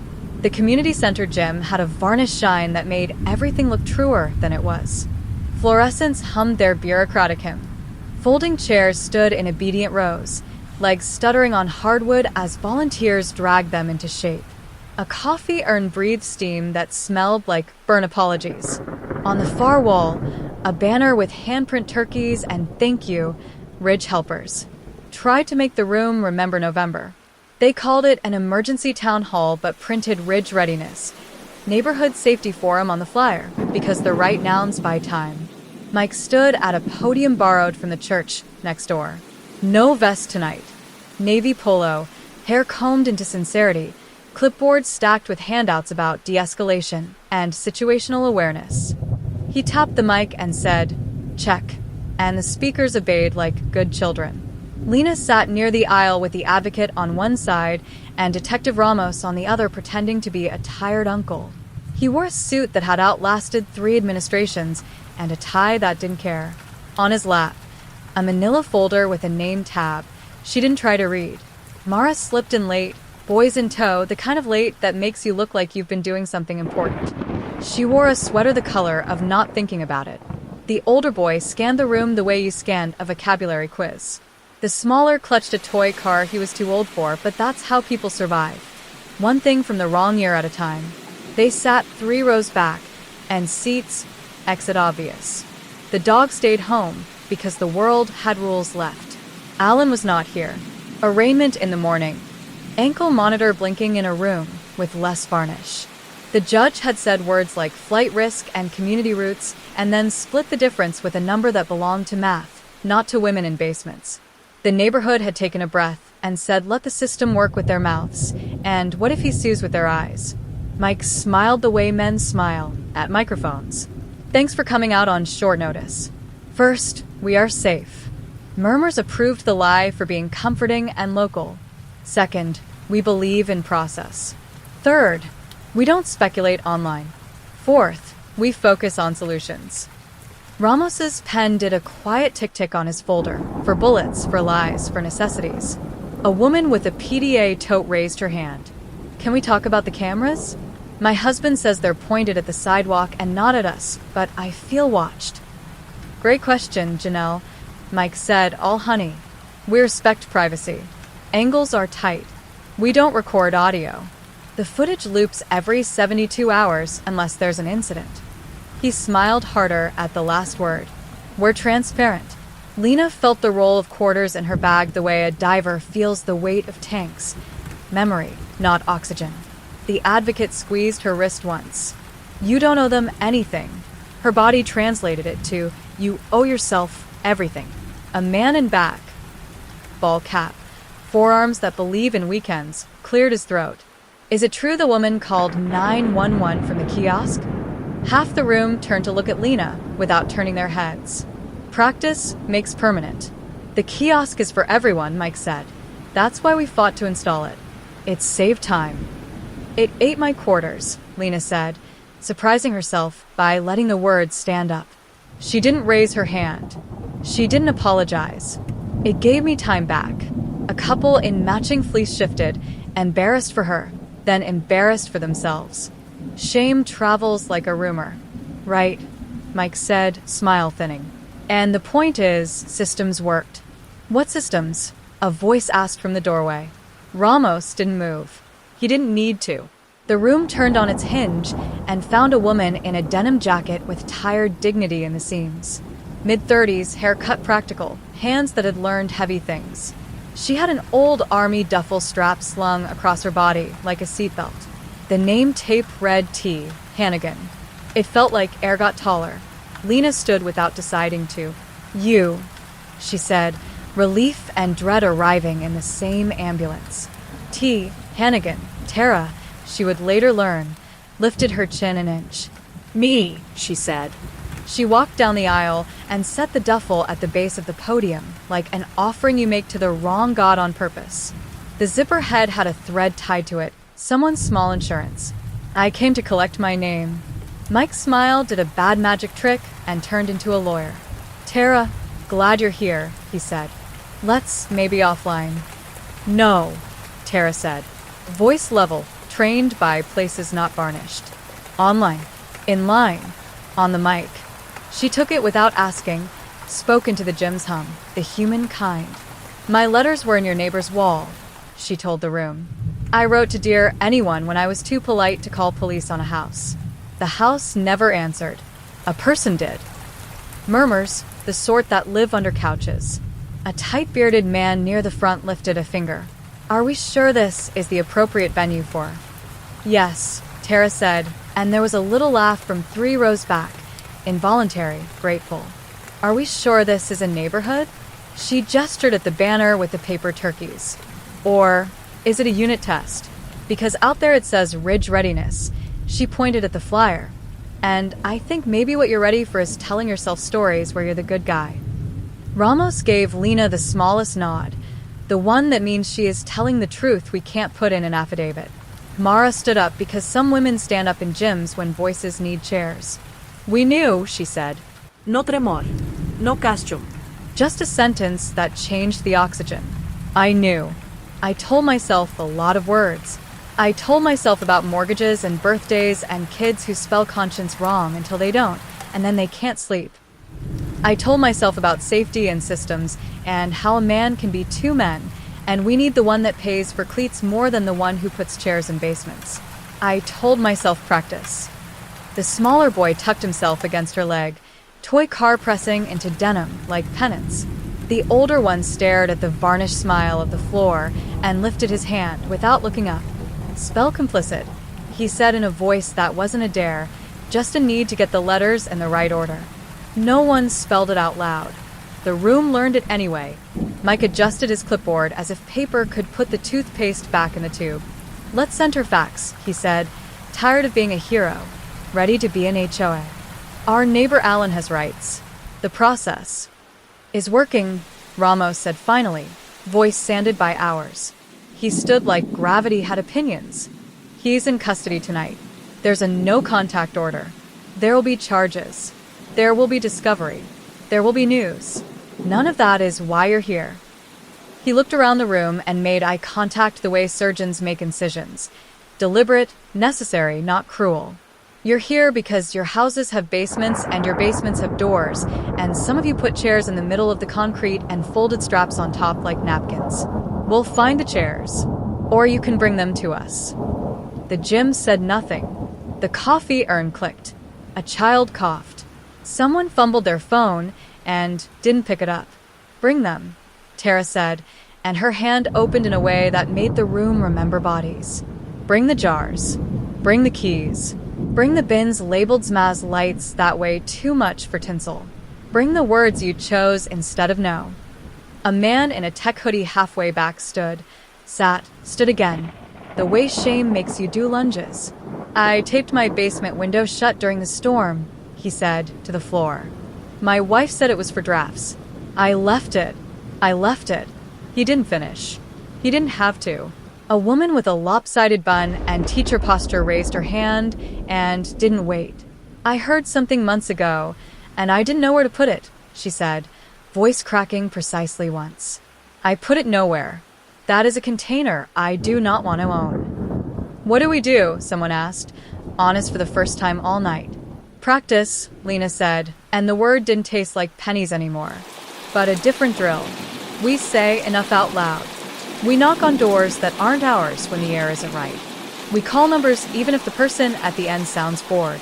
We stop believing safety is a man with a clipboard and a group text. Mara exhaled a laugh like a bruise being discovered. We teach our kids boundary before we teach them obedience. The older boy, face hot, whispered to the floor. We don't put chairs in the middle. Correct, Ramos said, dry. That is step one of my new neighborhood program. Laughter, real this time. Small. Pain in it, but human. Mike held the podium like a man studying furniture on a moving truck. Okay, he said, throat tight. Okay, so we make a list. He looked at Lena and at Tara and, finally, at Mara and the boys. We make a list, and this time it has the right nouns on it. He handed off the mic to the PDA woman with the tote because some men learn delegation under duress. She clicked a pen with intent and drew a line down a page. Basement walkthrough signups. Voluntary for now. She looked at Ramos. With supervision. With supervision, Ramos confirmed. Who leads? Someone asked. Not me, Mike said. He took a breath that had more weight in it than coffee steam could explain. I'll open doors and carry bins. Tara touched the duffel with her boot. Soft, like you touch a name you don't hate anymore. I'll be here, she said, until the letters belong to other people. Mara stared at the exit sign until it was a star she could navigate by. We'll come, she said. The boys and me will bring towels. The meeting dissolved the way meetings do, in piles of paper and the thump of chairs and the new religion of side conversations. People came up to Lena and didn't make eye contact, and then did. Eyes full of I'm sorry for the wrong things, and I'm thank you for the cost. Tara sat next to the duffel and guarded it like a dog who'd been told twice to sit and finally understood the command included love. Ramos moved through the room, business card out, voice lower, taking names like a census of guilt. The advocate booked 3 whispers for intake tomorrow, women who had basements, not stories. The PDA woman built a spreadsheet in her head. The tech dad texted his wife, I need to go down there. When I get home, please don't wait. The teenager who'd filmed the house earlier looked at his phone and quietly deleted something that would have gotten him likes. Outside, press did their weather.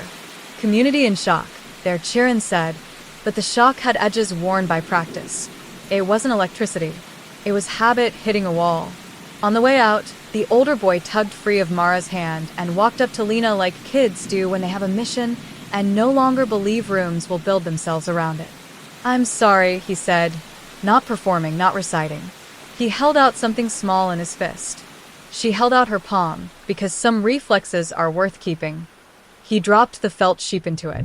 It blinked up, stitched, sure. I think it belongs upstairs, he said. Thank you, Lena said. She tucked the square into her bag with the quarters and the inhaler and the key that had finally cooled down. She crouched to his height, and for a second, he looked like a boy again, not a test. Spell enough, she said. He did. He didn't miss any letters. It sounded like a door finding its hinge. Mara slipped a card into Lena's other hand, the way women pass each other things in rooms. Fast, quiet meant. No number, no name. Just a sentence printed expert small. If you need me to say it out loud again, I will. Lena put it in the pocket where a key had lived and a habit had died. Ramos held the gym door for her. Outside, evening had considered rain and then decided against it. The parking lot sodium lights made everything look honest in a way mirrors do not. Statement in the morning, he said. Hotel tonight. I can sleep, Lena said. Tested it. Believed it enough to try. He nodded. Good. They stood for a beat and watched as neighbors walked to their cars in pairs. In threes, a few alone. Mike collected trash with the intensity of a man who suspects this, finally, is work that isn't lying. Tara hoisted the duffel, lighter now, and fell into step with the PDA woman like a patrol. Detective, Mike called across the lot. We'll have folks ready for you by 9. Don't wait for me, Ramos called back. Take pictures. Write dates. Don't clean before we see it. Mike winced and laughed at himself for wincing. Right, he said. Right. On the drive back, the advocate dozed with her head against the window, her lanyard's card face down like a modesty.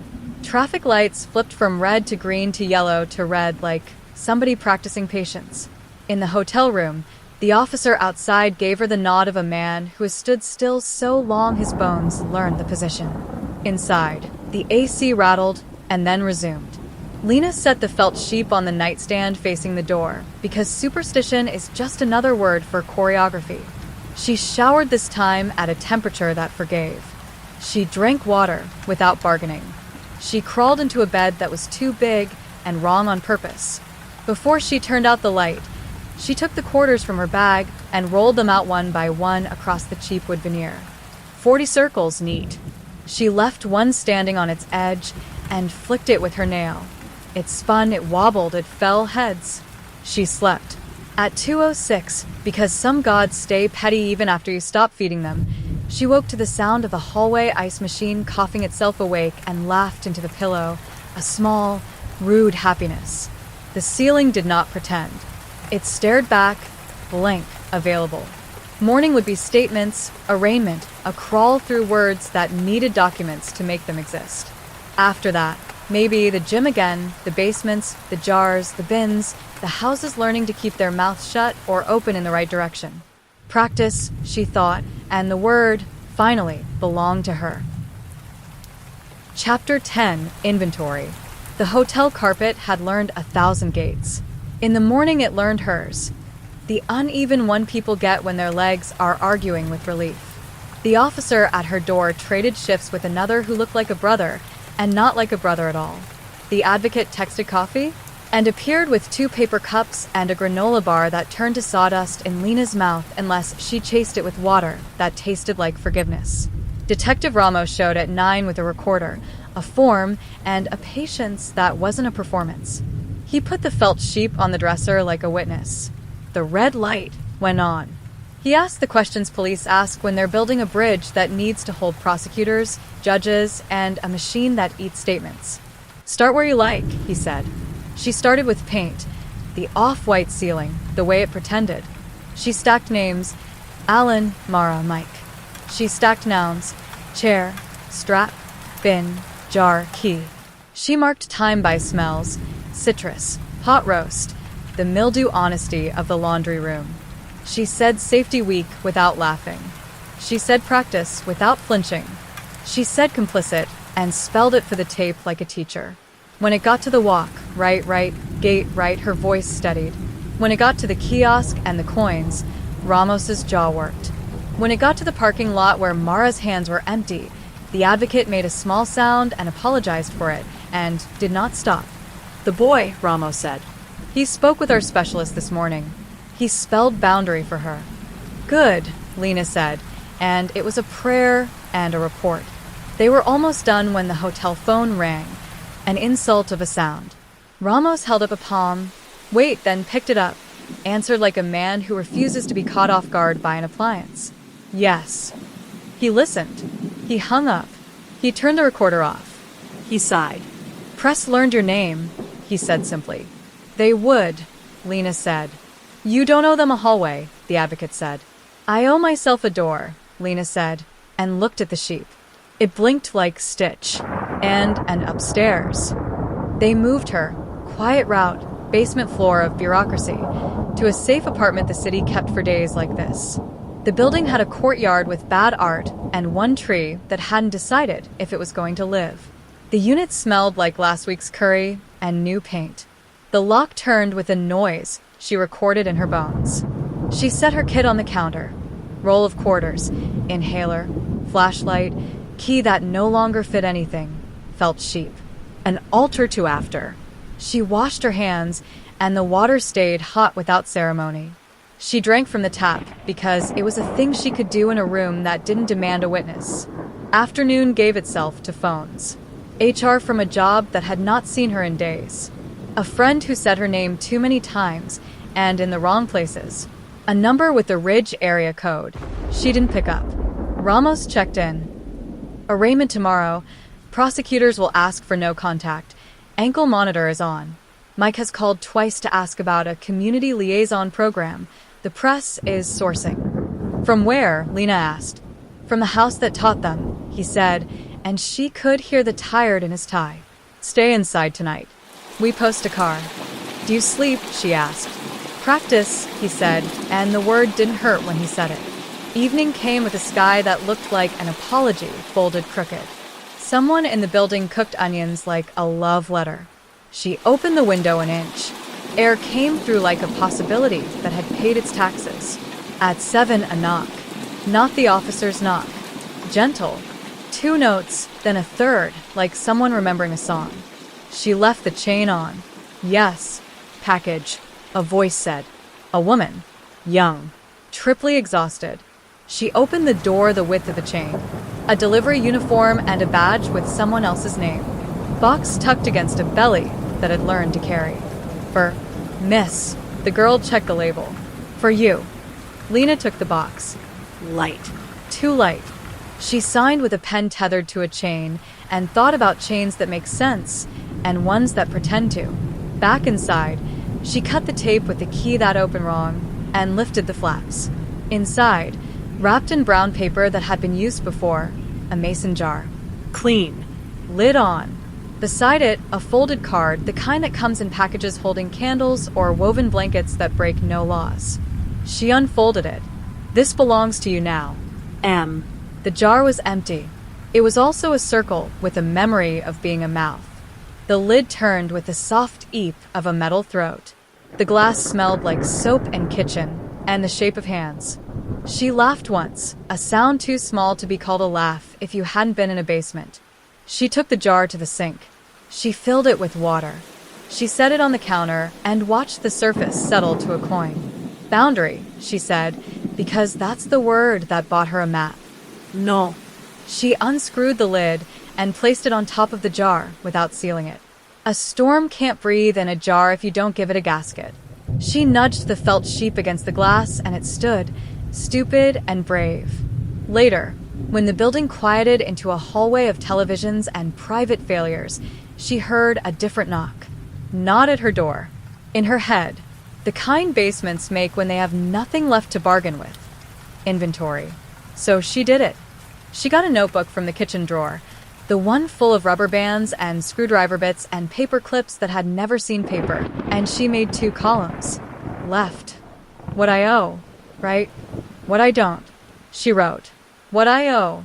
My name to myself. Water to my body. Statements to history. A call to Tara to return a flashlight. A list of other rooms with chairs in the middle. An apology to my knees for making them remember crawling.